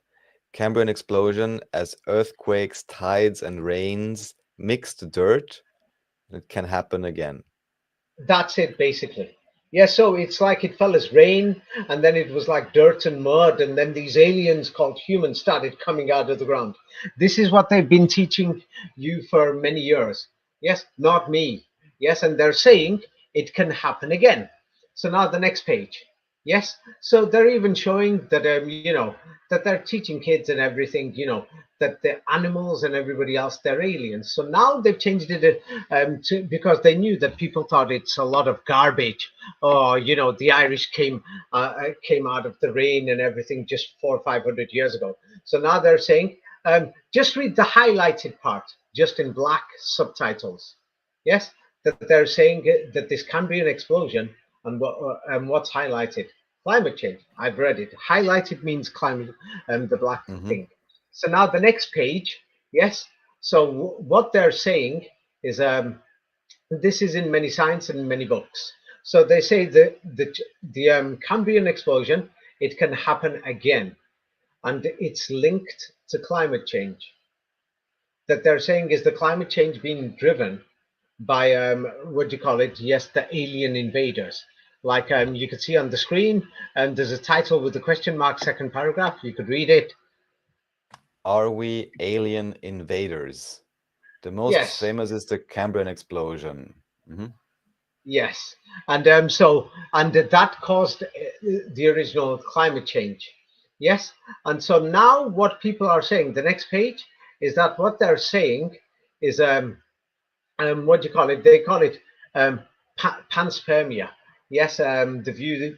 It's a sort of theory or something that life on Earth, that life basically continues to rain down to Earth from space. In fact, you could read it. Panspermia. Panspermia was later used to cover the view that life on Earth, well, hypothesis that life continues to rain down to Earth from space. Yes, because they kept on saying, when they found more naked people, and let's say now in Europe people are wearing clothes. So now, of course, you got to give people some bogus explanation why there's people in Latin America who are poor and naked. So you just say, oh, they're like monkeys. They're just evolved. They're just arrived. So that was the thing, and that's why, the Irish, the English look down on them. They're living in caves. Oh, they're hungry. They're animals. Oh, it's not our responsibility. Oh, they're barbarians. Oh, can't you see they're sleeping with everybody? They don't have a language, and then and things like this. So that's why they were saying it, and then they were saying, oh, these Irish women, they want to interbreed with the English because they're animals, because they're trying to become human, because they're trying to, and they used to call them horrible names that you call black people in many countries. They used to call them that word. And they said they're trying to become human. And they used to call them the black whites. And they're saying they're trying to become beautiful and white by interbreeding with the English. So that's what they said. That's what they were saying, things like this. And but there was so this is what they're still teaching. Yes. And so here is the next. You could read this.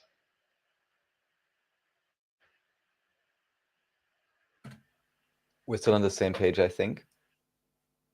If enough of these microorganisms, So if enough of these microorganisms are ejected into space, some may rain down on a planet in a new star system after 10 to the power of 6 years wandering interstellar space. This is panspermia, which is okay, also a what they're common basically scientific saying, trope. yeah, what they're basically saying is that, evolution and humans who came here is basically an experiment by people on another planet.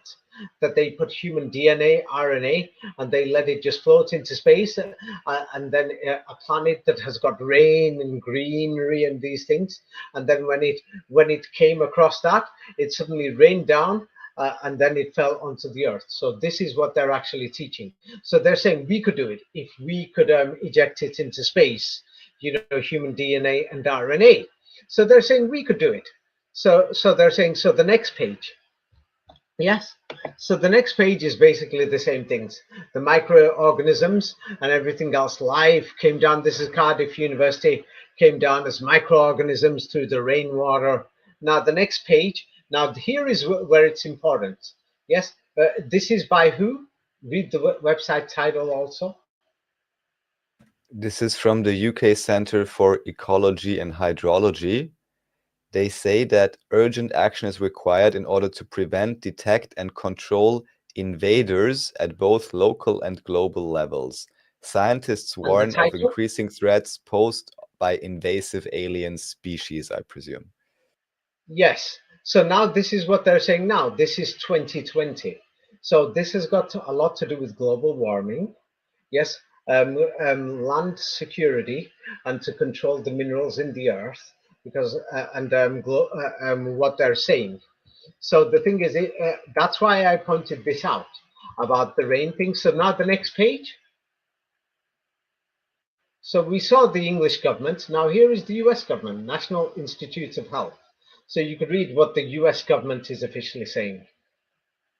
Scientists warning on invasive alien species. Invasion by alien species. We appraise the current state of biological invasions in marine, freshwater, and terrestrial Yeah, ecosystems. what they're saying is that these microorganisms have come, same like when humans were microorganisms, and they're soon going to grow and grow and grow bigger. And we've got to control the ecological system. That's why they've got to take control of all the land and all the sea. They've got to control everything. Yes, or otherwise, new species, new creatures, crazy aliens are going to grow. Have a look at the next page.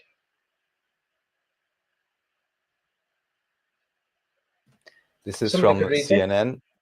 Pentagon Yeah. received hundreds of reports of new UFO Yeah. sightings. Yeah, they're doing this all the time now. They're getting you used to it, alien activity, that somebody has put these life forms out there, like the rain droplets, to invade. But that somebody also did that to us. The humans are the beasts and peasants who arrived here. That's how we got here. So it's just the same story. They're repeating it. Yes, that it's coming. So now, of course, many people have already, yes, questioned this in the next page. And what are people saying? So, there's many posts on this all over Facebook, Twitter, Yes. Instagram. Don't fall for the fake alien invasion that's coming, which was Yes. also mentioned by the former secretary of Werner von Braun, Carol Yeah. Roslin, who always said this Yeah. will be the last card in their game. Mhm. Yes. And the next page. Yes, here you could read which website it's from, and this is important now because now you are going to understand the rain evolution and all these stories, what they're saying, and the history that they've hidden, and they've promoted and lied to you, saying your ancestors were Muslims or Christians, or the meanings of the Bible and the Quran. They gave you these books, they gave you the dictionaries, and so the climate change, you could read which website it's from. People can click it. This is not Google. Yes. So what are So they this is saying? from the National Institute of Health, again, US. It says, thus the concurrent effects of climate and land use changes can further increase the already dramatic rates of biological invasions. For example. For example, in Europe, the number of invasive alien species is increased by 76% in the last 30 years. Yes, so now they're saying these microbiological creatures have already invaded. And as they eat the soil and the water and the mud and all these things, they could grow into, we don't know, like 10-legged creatures or something. So, what is the title of this from the US government, Institutes of Health? What is the title? The title is, Will Climate Change Promote Future Invasions? Question mark. Now we're getting somewhere. So now the next page, let's go to the British government, which is a major part of Europe. And you could read, including the title, what are they saying? This is the UK government, climate change and invasive alien species. Invasive alien species, IAS, and climate change are identified with land use change and changes in the nitrogen and carbon cycles as the top Yes. 4 drivers. So now you understand Agenda 2030 by the United Nations has said smart cities, and you've got to take control of all the land and everything, and what's going on. Because they're teaching this to children right now. Yes, to people's younger brothers and sisters. If you're older, yeah, then your children in schools, they're teaching them about these things. So now the next page, this is Science Direct 2024. They've been teaching this for the last 10, 20 years a lot, including the title. The Emerging Invasive Species and Climate Change Lexicon. Invasive species are a threat to biodiversity and ecosystem services, requiring significant resources for management to mitigate impacts. In other words, there's going to be new alien species who are going to take over, and they're dangerous to us. So that's why the people in power have got to take control of everything. We're beginning to see now. The next page I did that was Science Direct. You could read which website, including the title, so that people can you can click on the website. This is not Google. This is not David, because there's some mental, people. Well, the scientists are going to say they're still monkeys. They Well, haven't some people evolved, are David. researchers and other people just like to listen what they hear. Anyways, this is Please, from the let's Council. pretend we are scientists. We could say some people have evolved and others haven't. They're still monkeys. I'm talking like a Well, scientist. that's what that's what the scientists say. Anyways, from the Well, Council of yes, Europe, a yeah. perspective The on Council of climate who? change. The Council of Council who? of Europe, the Council of Ah, Europe. This is yes. let's say, a European Union adjacent institution. Yes. A perspective on climate change and invasive species. Together, these factors led to increase in the number of abundance of invasive alien species. The feedbacks on global change will be positive or negative.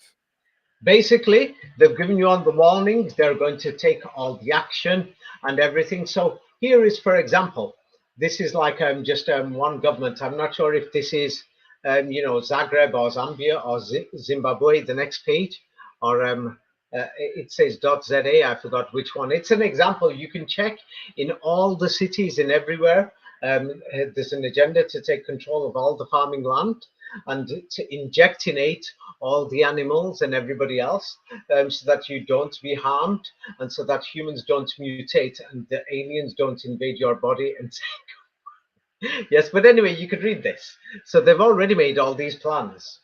Yes. So this is from gov.za or ZA, like maybe Yeah. Zambia or something. Yeah. It says integrated environmental management plan. Climate change is leaving low-lying and unprotected areas open to the threat. Prevent alien invasion in our river systems. Yes, because the aliens are going to come, they're going to mix with the water and the mud, and they're going to grow. They're just going to grow out of there. So this is the science that they teach, how humans exactly came. So now the next page, yes, it's again from the Council of Europe. Yes. A perspective on climate change and invasive alien species. There is a general consensus that climate change will potentially favor invasive alien species, leading to new invasion and spread of maybe already Yes. established alien Yes. species. So they say we came here like this through the rain, and there's more people coming. So this is the agenda. Now the next page is the United Nations, from their environment program to do with climate change and Agenda 2030. So now this is the UN Environment Program, IUCN. This is their global authority. They have 20,000 workers who get paid, $50,000, $100,000 or more, yes, in salaries. They've got 20,000 workers worldwide. Now, this is not a joke, this organization. You need to check this out. Yes, and who are these people? This is the International Union for the Conservation of Nature, IUCN. It's an UN environment program on unep.org. The IUCN is the global authority on the status of the natural world and the measures needed to safeguard it. Its experts are organized into 6 commissions dedicated to species survival, environmental law, protected areas, social and economic policy, ecosystem management, and education and communication. Brainwashing. Oh, sorry, it doesn't say brainwashing. It says what? Well, all kinds of Education and different things communication. which sound fancy. Yes. Ah, Education and well, communication, the last part, yes.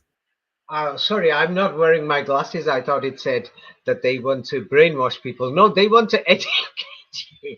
And what do they want to educate you? Go to the next page. So the United Nations, the IUCN, what do they want to teach you? You could read this, including the title. This is what they want to teach you. And they're teaching this in schools right now. Invasive alien species and climate change. The impacts from invasive alien species can be compounded by climate change, which is, of course, here defined as the change in the Earth's climate due to rising greenhouse gas emissions. But then they're going to say it's the rain. The aliens have come through the rain. Yes, so you're beginning to see this. Oh, by the way, so the next page. Yes, the next page actually shows this is a verse from the Quran. So now this people of Israel, the Quran says that God has you could read it, the translation. O The first children of line. Israel, O children of Israel, remember those blessings of mine with which I graced you, and how I favored you above all other people. So not the Bible only. So this Quran, the message of the Quran is, oh, they are chosen by God. They're preferred, favored, honored. They are the ones above all other people. Now, the Quran, if it's from God, then this is true. If it's not, it means that they wrote it. So that, in other words, you have to accept that they're above you and that you're below them. You see? Now, the next page, it's the same thing. Yes, but anyway, it's good to remember this. Yes, because the princes and the dukes of Europe were all children of Israel. Yes, the next page. Yes. Now, this is what they're actually doing in schools. Nobody's actually realized this. But what you'll notice, it's um, highlighted in blue that when these teachers are teaching you evolution in school, how do they teach it? So, Kenneth R. Miller writes, evolution is as much a fact as anything we know in science. Ernst Mayr observed, the basic theory of evolution has been confirmed so completely that most modern biologists consider evolution simply a fact. So basically, all your biology teachers in school and everybody, when they're teaching you this, yeah, all this evolution that you came down through rain and that somebody put it there into space and then it landed, and those people who did it before, they're going to do it with more people, and it's from another civilization, and we could do the same. We could put the RNA, DNA, or whatever, and inject it into space. But basically, you ran down through chemicals. You came down here and it rained down on the earth and things like that. And different people arrived at different times, and they could have come from different ancestors, different galaxies, different whatever. And basically, they're teaching you this because they actually believe these things. Well, they were taught this thing in the first place. So now the next page.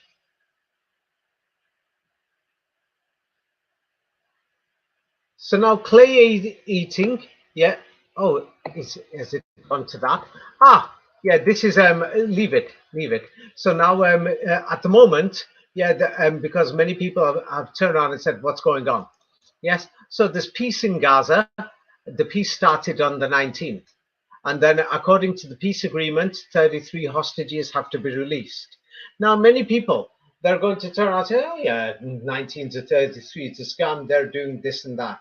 But if you really want to really understand, it's like if it's me, I'm going to turn around and think, 19? Yeah, I've noticed that that's the flower of life. And I've noticed that that's the system of how a clock functions based on 19. And 19 in 3 dimensions, when you're squaring the circle, it forms a cube. Then I will look at this. I will use my common sense. And then I will realize that the greatest form of Kaaba or Cabala or the cube, that the greatest form that's practiced widespread around the world is this Islamic system. Now, there is no way you're going to understand this without understanding that system, and then you will understand that there's several sides. You can't come to that unless if you understand it. And the Kabbalah system is based on how the Muslims pray in the mosques and what they're actually reading there. It's nothing to do with websites or Islamists and Quranists, what they speak online. You've basically got to go out there. That's what I had to do. Go to the mosque and same like when I went to the temples, I went there. I touched idols. I touched the stones. I touched and I drew their shapes of how they do the symbol. So when I went to the mosque, I basically practiced what they did, counted it, and I saw, oh, this is how you do it, how your body reacts, because you've got 33 bones basically from the top of your spine in your brain going down to the bottom, going down to what they will say is your reproductive system. Yes, so these are in my books, 33 degrees and in Science of the Kaaba. So if some people are saying, hey, it's expensive information, the books are expensive, you're welcome to go go and study in a biology class. Yeah, you could join classes, and it takes time, but it's worth learning. And you're welcome to go to the Muslim mosque to understand this Kaaba thing, because they are the biggest Kabbalists in the entire world, even though Islamists and Quranists deny it. It's the most organized form of Kaaba and Allah around the world. And many people are saying the Kabbalah rules the world. Oh, really? Then why don't you go and study and examine this? If you don't, you're never going to understand it. The next page. Yes, as we could see, so the Gaza ceasefire started on the 19th. 19th is two-dimensional. Now, many people cannot figure out two dimensions. So watch Superman 2 again, and then have a look at the two dimensions that General Zod was living in. It's like they're trapped there. Then it goes to three dimension, the story comes to life. And they had people celebrating because of the 19 and the 33. Now, if you're going to try to understand this, the greatest form of this Kabbalah system that's actually alive and in practice, that if you can't see it in live or in practice, you can't see it without going to the mosque. That is where this Islam comes in, because we're stuck in the West, but we don't understand this is global. Yeah, the United Nations is global. The agendas are global. Now, you're not going to figure it out unless you go to understand the rest. Now, if somebody says that I can't afford David's books, go and see it in the mosque. We've been to the churches, we've been to the synagogues, we live in the West. If we haven't, go to them too and examine it. Do your calculations, do observations like a scientist. Now, the next page. Yes, here it is. So the Kabbalah system, it's based on some advanced science, and it's in my book Science of the Kaaba. If you want a shortcut, you can read my book. If not, as you can see, the 33rd degree forms a cube or a Kaaba, and the highest system, the highest system is the 33rd degree. And you could say the Freemasons and other organizations, Jesuits, are practicing this and they understand it. Oh, well, if you can't get in there and you're saying it's expensive, yeah, the Muslim mosque is free. You can go there. And I'm not telling you to become Muslim. I'm telling you, if you want to learn it, because some people have criticized me saying it's overpriced books. Okay, go out there and go and study it yourself. That's what I did. That's how I found this information. So you can go out there and you can study it. You see, the information is free. If you go and study it, it takes time. Practice it yourself. Same like when you're going in the church, practice it. I went to churches, I practiced it, I chanted, "Oh, come all ye faithful," or I chanted it, so now I know it by heart in English. Our Father, who art in heaven, hallowed be thy name. Thy kingdom come, thy will be done, on earth as it is in heaven. Give us this day of our daily bread, and forgive us our trespasses as we forgive those who trespass against us, etc. I practiced it. That's why I know it. And that's how I figured out how the rhyming is there, how it influences me mentally. Yes, how it influences me mathematically. How did they write it mathematically? So then I understood it. If you don't understand the English, then learn a bit of the English. If you don't understand the Hebrew, learn a bit of the meanings. If you don't understand the Arabic, learn it. Because if you're trying to understand this Kabbalah system and what's really going on, that's the heart of it, or one of the biggest hearts of it. It's bigger than Freemasonry. Yes, and it's not what you think it is. Yes, Raphael, you read the book. I'm not asking about God, but is Islam and the system of the Kaaba what people think it is, or is it not? Just give a simple yes or no. You've read the book, and tell me what did you realize? Is it something that we think it is, or it's something totally different? Well, definitely, I would say most people dealing with this have no clue about it. And as I stated before, at least from the very limited understanding I have, it seems to be a quite sophisticated system. Whether it's correct or not is another question, but it seems that it has like a certain Yes. structure and principle to Yes. it. Most of I'm these kids are glad you playing Minecraft. Yeah, I'm glad you pointed out it's not a question of correct or not. Because if people want to investigate, we are in the West and we can't figure out what's going on because we cannot see the outside world. And the thing is, yes, the thing is whether it's correct or not. It's important to remember that, very important, because we've got Islamists and Quranists who are going to say, see, can't you see? Therefore, it's the word of God. No, this is more science And this is a lot to do with what is real science and what is real history, whereby you could figure out something that's true history or false. Now, if you want to save time and many years of research, you could read my book, Science of the Kaaba. I put it there to make it easier and simple. Yes. Next page. Yes. So now the thing is, here is from the New York Times. Yes. And the person who wrote this article is saying eating dirt or clay or mud and things like this is so common that today, even right now, millions of people, they see it as normal behavior. But now in Europe and America, many doctors will say, oh, it's some mental behavior or something. But over there in other parts of the world, where many people are still living in what you would call Stone Ages or Dark Ages or the Peasants' Revolt ages, yes, people are still eating it. I was surprised I saw it myself, and many people are still practicing cannibalism, or they're still practicing still half naked and things like this. Next page. Yes. So here, here is somebody could read this. This Eating is dirt, it's actually better than you think, the Hill says. Although eating dirt is a slur that goes back to the Old Testament. Millions of people crave and eat dirt. From Georgia to Zanzibar. I feel like I've read this one myself already. Someone's Yes. tried to sell me on dirt. So now maybe we might not have enough time to cover it, but next time we'll go through it. That means I think we'll have to do part 3. Yes, the Bible and the aliens and the beasts. It goes back sounds to the great. Old Testament. Yes, You're because the going truth with the is, invasive species. This is good. With like yeah, you know, yeah, this is basically yeah, that's Starship Troopers. That's Heinlein Starship Troopers, if you think about it. yes. So now the thing is, it goes back to the Bible, Jesus Christ. Yes, and many people are there saying, "Oh, he should be worshipped. Oh, he is God."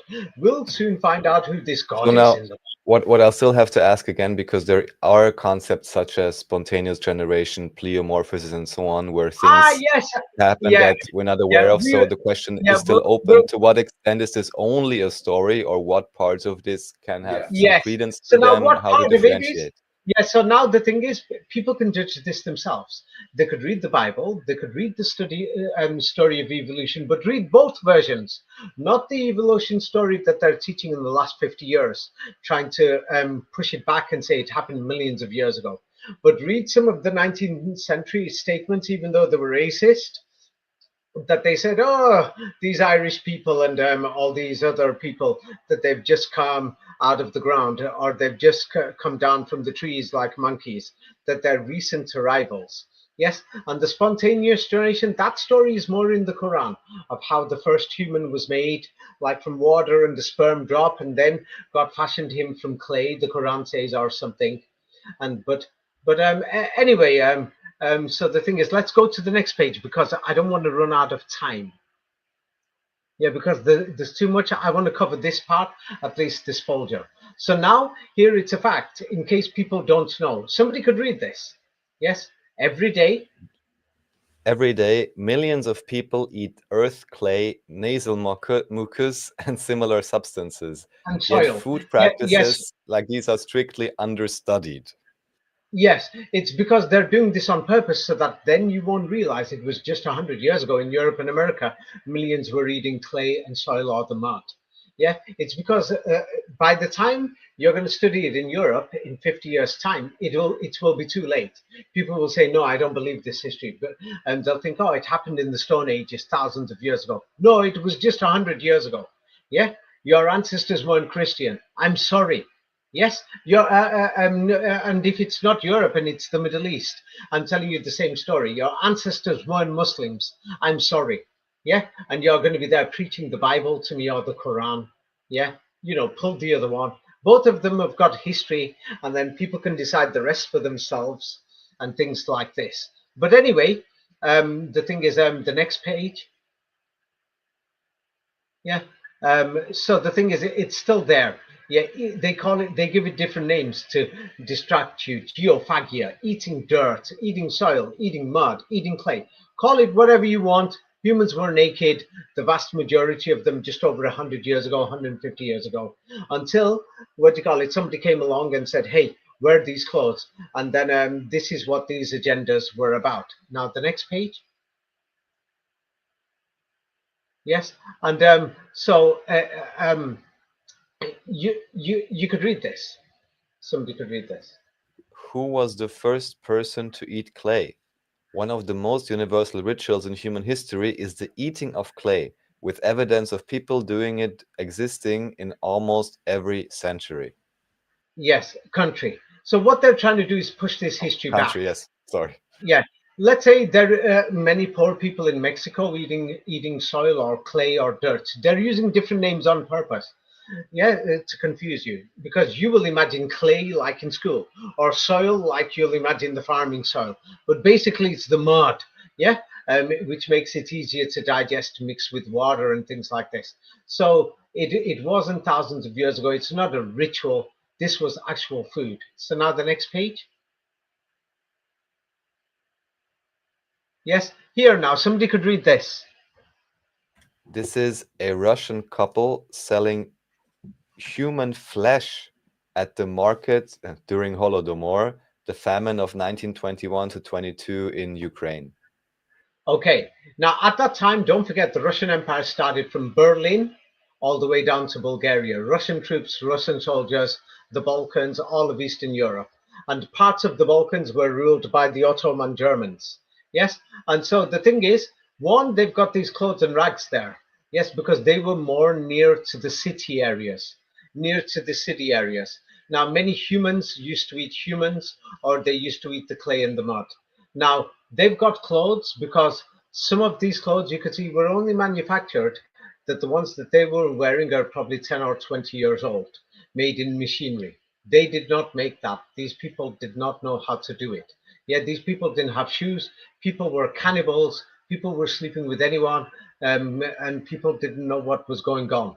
But now the thing is, where did it start? The idea come from that the people should start wearing clothes. This is where the revolution of Moses, Jesus Christ, and Muhammad came from, and that's what they really did. Yes. Now, what you could add on is your fantasy story and say God made them do it. Yes. Yeah, it's a fantastic story. If you want to believe it, fair enough. Fair enough. Maybe I believe it, but I've said it like that. But the thing is, and they were from the same family.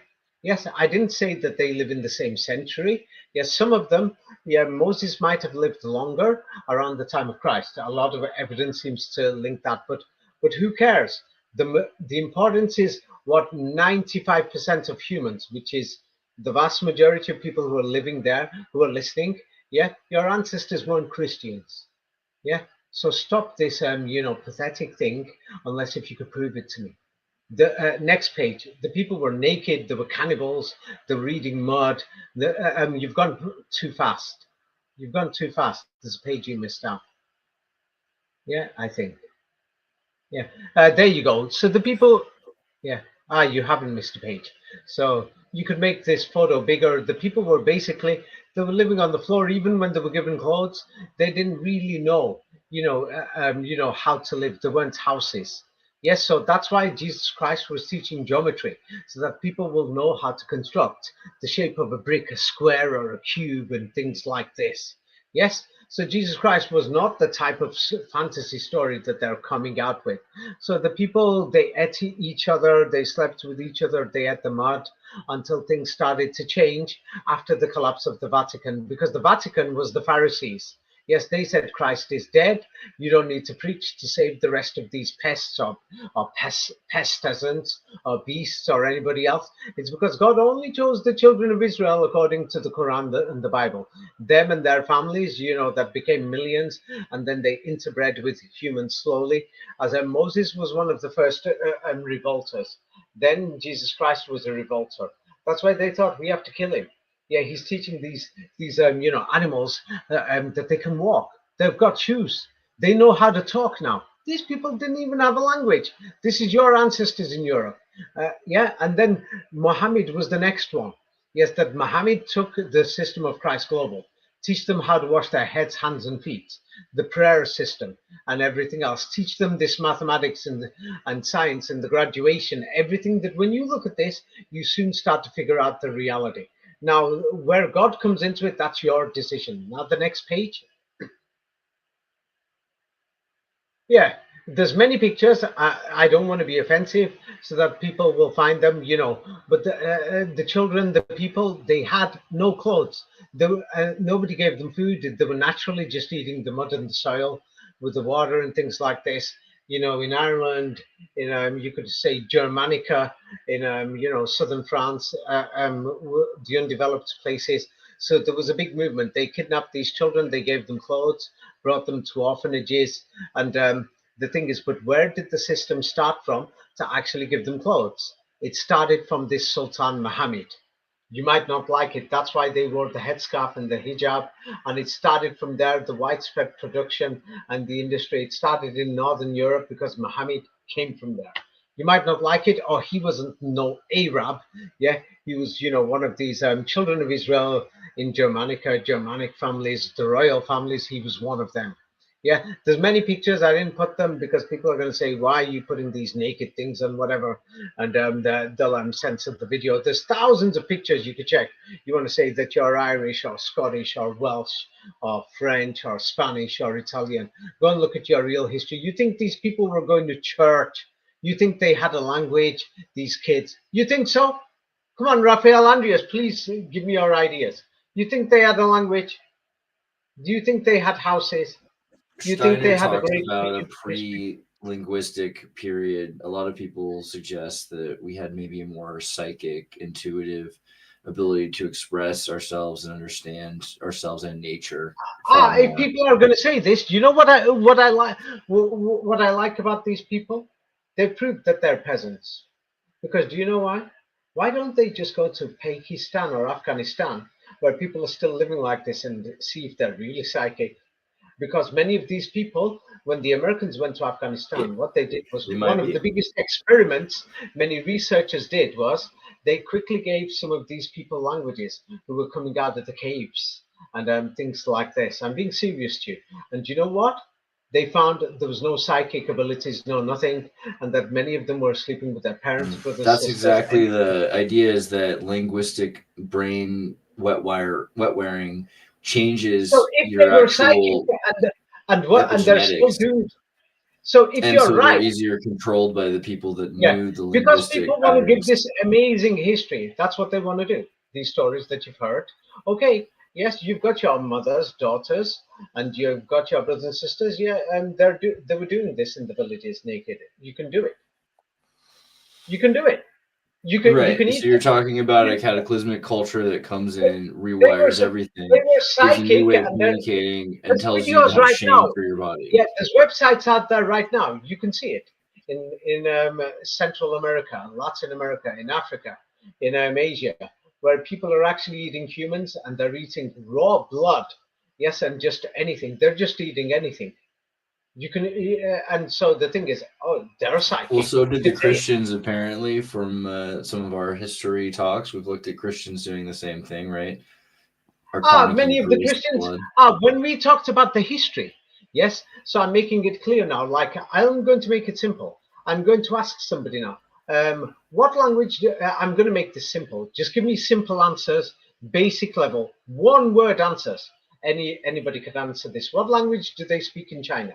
Just one word answer, no more. Mandarin, Chinese. Cantonese, Yes. What language do they Chinese, speak in America?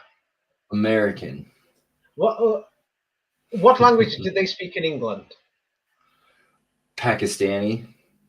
Look, I'm trying to make this easy because you've said psychic, it's going to distract people. What language do they speak in English? England. On the streets, it's Arabic, right? Is that not the Okay. What point? language do they speak in France? Also Arabic? What Okay, language you do want to they hear speak in Russia? you want to hear French and French? Russia, and in Russia it's Russian. All right. Okay. Russian, right? No, because You I'm also trying speak to, Russian because in there's some people who are saying David has changed his story, and you're right. Even it looks like I'm changing my story, but I want to make it easy for all the dummies out there. You're going to make them even more dumb, Andreas, with these jokes. They're already dumb. Half the people who listen, half the people are normal, and they use their brain. But some people are so dumb. You can see it in their comments. So I'm going to start again. What language do they speak in America? American English. English. Right? Okay. What language are they speaking in Brazil? Portuguese. Brazilian Okay. Portuguese. What language are they speaking in China? Chinese.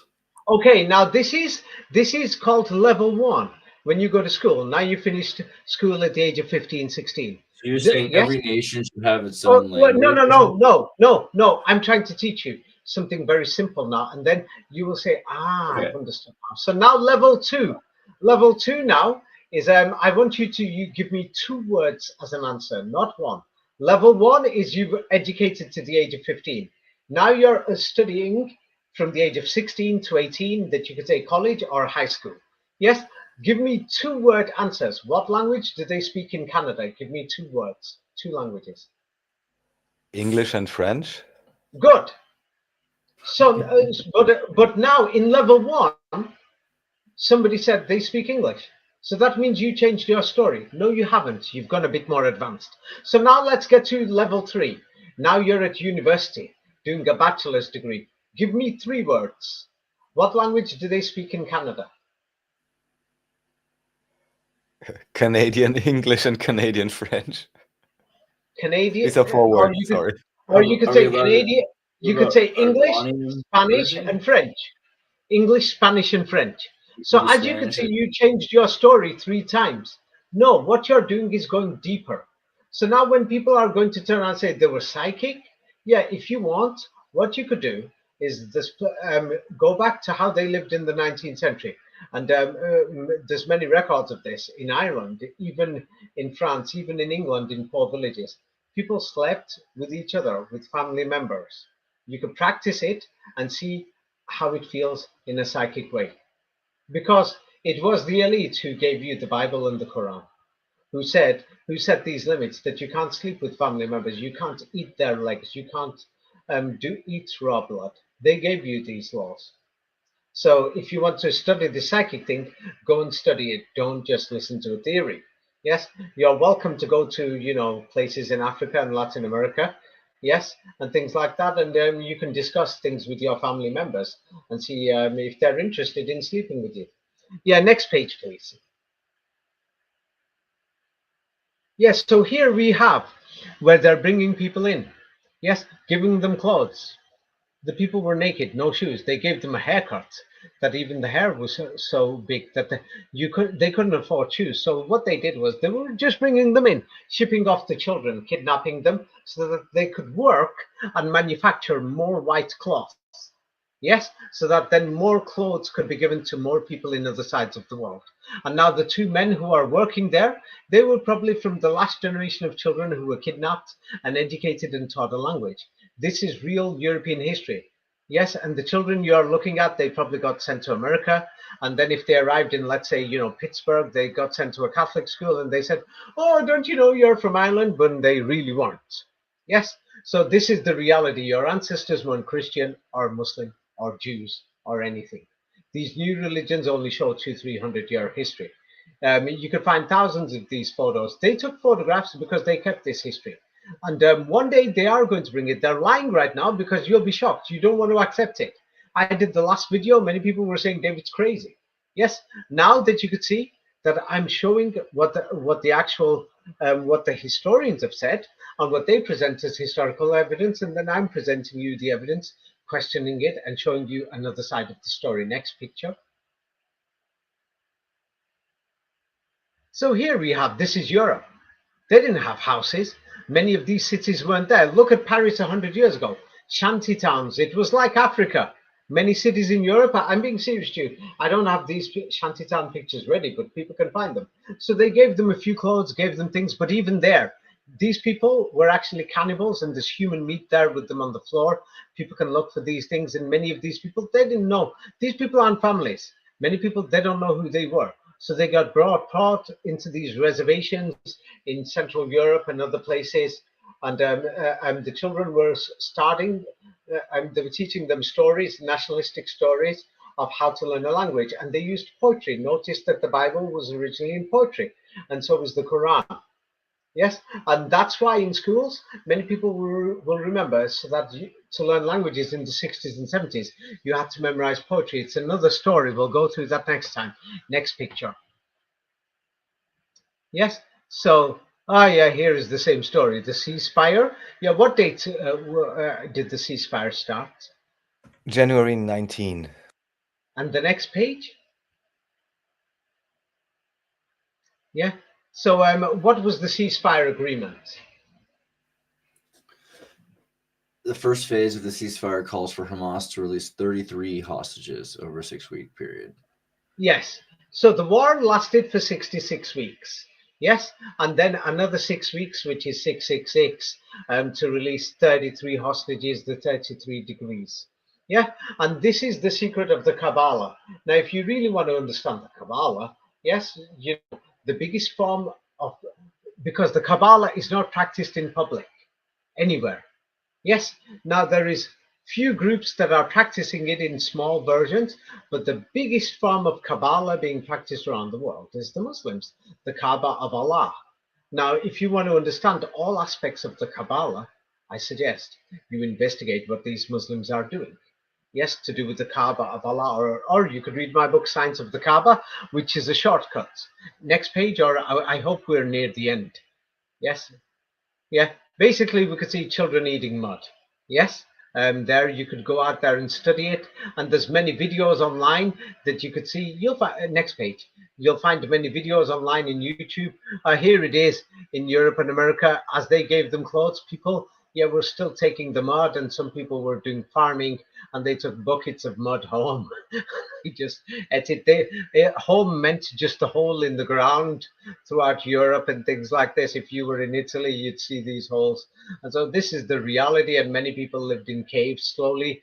They were given clothes in Ireland, even in England, in the hills in Yorkshire, in Wales and other places. You really have, when I talked about the Christian history and the Muslim history and the Crusades, I was talking about the 5% of the world. Yes, and now we're going more advanced. Same like they speak English in America. That's level 1. I'm changing my story. They speak English and Spanish in America, level 2, because you're going advanced. Now I'll change my story. They speak English, Spanish, and French in America. That's level 3. Now level 4, they speak English, Spanish, and French and Chinese. Oh, we forgot about that. So as you could see, as you're going deeper, it's not changing the story. You're adding on to go more advanced. But of course, there's some dummies out there who are going to say he changed the story. No, watch the beginning, the older videos, then come to the advanced ones. Read all my books, and then from the beginning to the end, and then you'll see what the history is. Now the next page. Yeah, as you can see here, we could see people, in many parts of the world, they're making the clay soft, mixing it with water. And when you go there, they're going to say it's an ancient tradition. Many of these people have clothes now.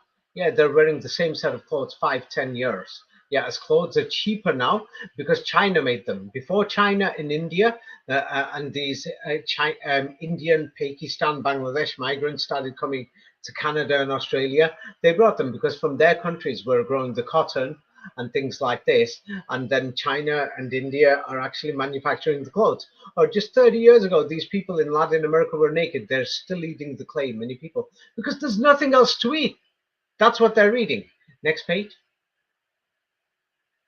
Yes, so here we have it. You can see people, they're actually eating the clay. They're eating the soil. There's nothing else to eat. The soil that's mixed with a bit of water in the river, yeah, because it's softer. That's what they're eating. Yeah, and there's millions of people doing it right now. Yeah, and many of them don't have a language, just simple few words if they picked up from a few people, and they found the plates because that's the charity. Many people are giving them plates, even bottles and other things. But somebody came and donated the clothes. This is the reality. Next page. 30 years ago, they were more naked. So the thing is, this is the reality. They call it all these names. They're going to call it dirt, soil, clay, whatever. Millions of people are just eating the mud.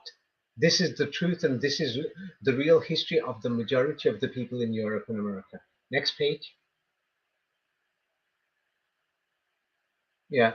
This shows you, if you want to understand the 33rd degree and what's going on, yeah, and you're turning around and saying, hey, I find it difficult. Yeah, or David's book's expensive. Go to the mosque. It's the Kabbalah. You want to understand the Kabbalah? It's the biggest practicing form. I've seen it with my own eyes. And if you, everybody knows that's where the word Kaaba and Allah is from. Now, you could use this system in both ways, but to understand the mathematics, everything, and you're saying these codes and everything, there's an actual practicing system there. Don't look at the religious side. Observe what they're doing, learn it and practice it. I did it when I went to churches and mosques because I thought I have to understand this. I mean, what is it that mentally affects people to actually pray like this? What are they actually doing? What's it doing with your brain? And then I thought I'll check the frequencies of the earth and the frequencies of the brain. I thought I'll check it with the sky, and then I'll check it with the Kabbalah, the 33 pathways. There's 33 pathways of the Kabbalah and the 33 human bones of your spine. And all these things, you figure it out, and you'll figure it out. If you want, you can go and check it yourself or read this book yourself to understand it. And the graduation levels, you'll understand it from the different dimensions and as you go up. Because the thing is, if you want to learn it, you got to do it yourself. Nobody else can actually teach it you. Yeah, they can help as a teacher. That's probably it. Next page. Yeah, we've been through this, but basically 66 weeks the war in Gaza lasted. Yeah, we mentioned that. If you want to understand the 666, that's in my book, 33 Degrees. Next page. Yeah. Is that the last? Have we Seems finished? like That we're is it. through, David. That is it. Whoa, I don't know. I'm glad. So any questions, guys? I'm sorry, I might have cut you people off because I'm trying to think. I want to finish. I'm feeling thirsty. I'm dying for a cigarette and No, it things was like great. this. A great presentation. I'm glad that you were able to do a second part. We'll have to do the third, but that's awesome. Yeah, yes. Oh, I can't believe we've not started the second part. This is just going through the comments and many of the questions that people asked in the first video. We've not even started on the aliens and the beasts. So I think we should do the third part should be the Bible and the beasts in Tartaria. That should be the next part.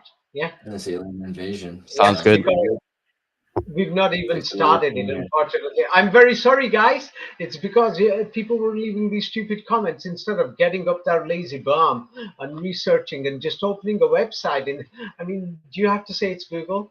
You can see it's not Google. We're reading from websites that I put it there so that you can see where it's from, so that you can actually go and study and check. Yes, you know what I mean. It's not something that David said this or anything. Yes. So Yes, people can take a look themselves. However, David, Andreas, Nachiketa, I mean, if you take any questions, David, at this point, or any comments, we can do a last round, let's say, and then we can finish the show for today. And the thing is, this video was basically just questions from the last video. So the next video, if there's any comments, I'm going to ignore them because we haven't even started part 2 of the beasts in Tartaria. Yes, but the beasts and the aliens are us, and the elite see us. Well, I mean, you guys out there. Yes, the normal people. Yes, me. I'm one of the people who came before. No, I'm joking. Yeah, the aliens and the beasts are basically us if you're not children of Israel. Now, if you're children of Israel or if you're Jewish blood, on their bellies. yes. So 100 years ago, they said you've just arrived. Then they changed the story and said, oh, it's been millions of years, because they've been saying it for a long time. The God of the Bible, God the Father, has said, the aliens and beasts, they're not humans, they're animals. Yeah, so Jesus Christ's dad, and Jesus was daddy himself, who became, the son. Jesus himself said that you people are the beasts, that you're animals. Yes. Oh, I know you'd like to deny it. Don't worry. In the next video, we're going to go through the verses in the Bible. Yes, that Jesus of the Bible turned around and said, you guys, you peasants, were animals. Yes. I'm using these words. I'm not being offensive. It's because I'm saying it, or otherwise people are not going to realize of the reality what's going on. If you want, I could talk like a dweeb, or I can talk like, you know, but you can say, ah, it says this in the Bible. I, Jesus Christ was the kind one. But really, I'm going to hide that Jesus Christ was God the Father. Yes, he was actually the God who actually said this himself. Yes, in the Bible, and then changed the story when it became the new story or the New Testament. Because oh my God, these peasants are waking up because there's this you know, revolution by this Sultan Muhammad, who's teaching them languages, teaching them how to read. And he's got a book called the Quran that starts off, read in the name of your God, learn to read, and saying, this is the history, wake up, you're not beasts. Yes, but the So Bible says you're beasts. thank you very much, David. But the open question still remains where all these people then really came from, and to what extent this whole organic, inorganic, We'll spontaneous have to start generation part two story then. has Yes, something we're to going to do have with to this. start part two. And because I'm not an evangelist preacher, yes, I don't want people to think I'm preaching the Bible or the Quran. Yes, people have to investigate these things themselves. And I've said, as I've said, if you're looking for history, yes, then do the investigations yourself. Flamenco wrote books. I wrote books. Yes, and these interviews are about my books. That's why you approached me. I thank you, Raphael, Andreas, and Natiketa, for saying, please, can we interview you about your latest book, Science of the Kaaba? And this is actually from the Science of the Kaaba, this thing, because I'm trying to make people aware of this history through this interview.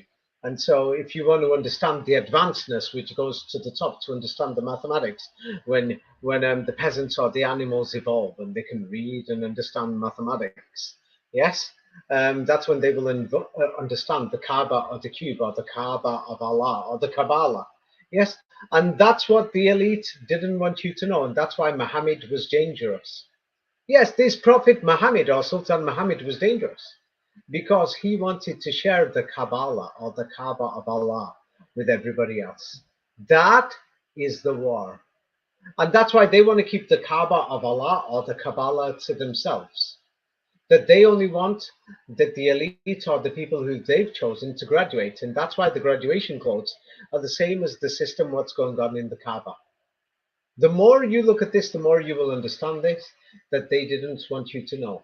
Yes, the Kabbalah, and that's why they rule the world. And they can rule the world, and they're called the children of Israel. And I mean, the peasants, you can always revolt, but you're always going to be ruled. You will always be animals and slaves. It's happened for centuries.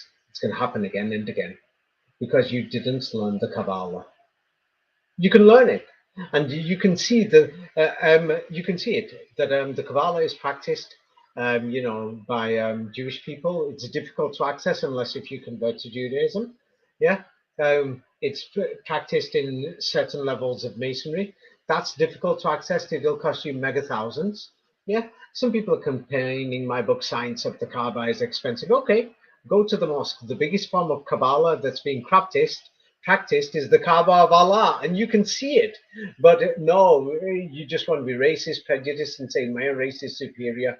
I don't want to see what's going on. I'm going to stay awake, asleep, and let the Kabbalah rule you. Therefore, you're being ruled. And so you asked me in private, Raphael, saying, you know, the people are going to wake up and whatever. No, they're not. That's what I told you in private. And then I said, if they're going to stay asleep, they deserve to be ruled by the Kabbalah. Yeah, animals and beasts are dangerous because they can get violent. It's only when humans, yes, get educated. That's when, yes, that is when humans, you know, begin to understand things. They begin to understand that violence is wrong, racism is wrong, violence is wrong. Yes, and so there is people who support the New World Order. Where if you go to university, many people who've not been to university don't know this. And they're going to say, I can't believe David said this. Go to universities, and you will notice that in Christmas dinners, when they give the speech and the lectures by deans of students and other people, they will say that we're establishing the New World Order. They say this in Manchester University anyway. Yes, and the last time I went to a Christmas dinner function, they invited me as a guest. And I was sat there, and you could see the students, and the dean of students was talking about you know, the establishment of the New World Order, and so these are common things amongst the educated class. And so if you ask the educated class why they want a new world order.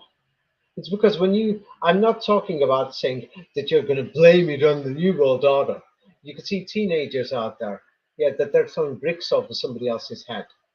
Yeah, the other person didn't deserve it. You can see people out there going out there who are drunk, who's just going to smack somebody who just walks past.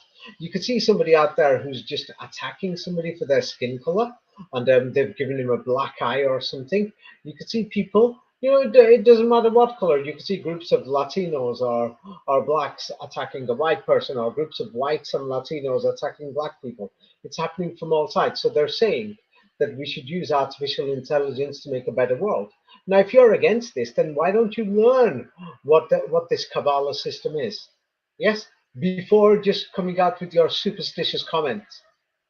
Yes, superstitious whatever. Yeah, I'm sure you people have something to say. Nachiketa, Andreas Raphael. Yeah, please. Yes, speak up. Nachiketa, please. I don't have any questions at the moment. Thank you. I really enjoyed the presentation, David. Yeah. Okay. Looking Yes. forward to the What next about Thank you you? very much, David, for laying it out. Andreas? I think it's fantastic where we are. We can finish this and we'll do a third one soon. Yeah, we'll have to continue. We'll have to investigate Yeah, many of we do these the ideas third in one. detail. Of course, everyone kindly do your own research, make up your own mind, make up your own heart. And if you have something interesting to That is ask the or way to forward. comment, please do. That is the way forward. That's why I've always said, be charitable, kind, and good, and learn things. And let's help to make a better world. If you don't do it, somebody else is going to rule you. Now, it's like if you're not going to get up off your backside and work, don't expect to find money there. In the same way, if you're not going to help to build a better world, somebody else is going to put their world order there to rule you. Now, if you're not going to do anything, then you deserve it. Yes, that you're just a lazy bum. Yeah, and then coming out and speaking conspiracies and saying, oh, my religion says this, the Bible says this, the Quran says that, but you're not willing to give $5 and you won't. It's like what they say in England, money talks and Bullstein walks. Yeah, yes. All And right, then David. they're just preaching. Anyway, I'll let you cut it off because it Thank went you on too long. very much. Yeah. Okay, yeah. And we'll continue next time. Yes. Thank you so much. Okay. Thank you, Andreas. And thank you, David, for laying it out. Thank you all. Okay. Raphael, Andreas, Yeah. David. See you guys Okay. next Ralph, David, Ralph, David, Andreas. Ralph, David, Andreas. Ralph, David, Andreas. Ralph, David, Andreas.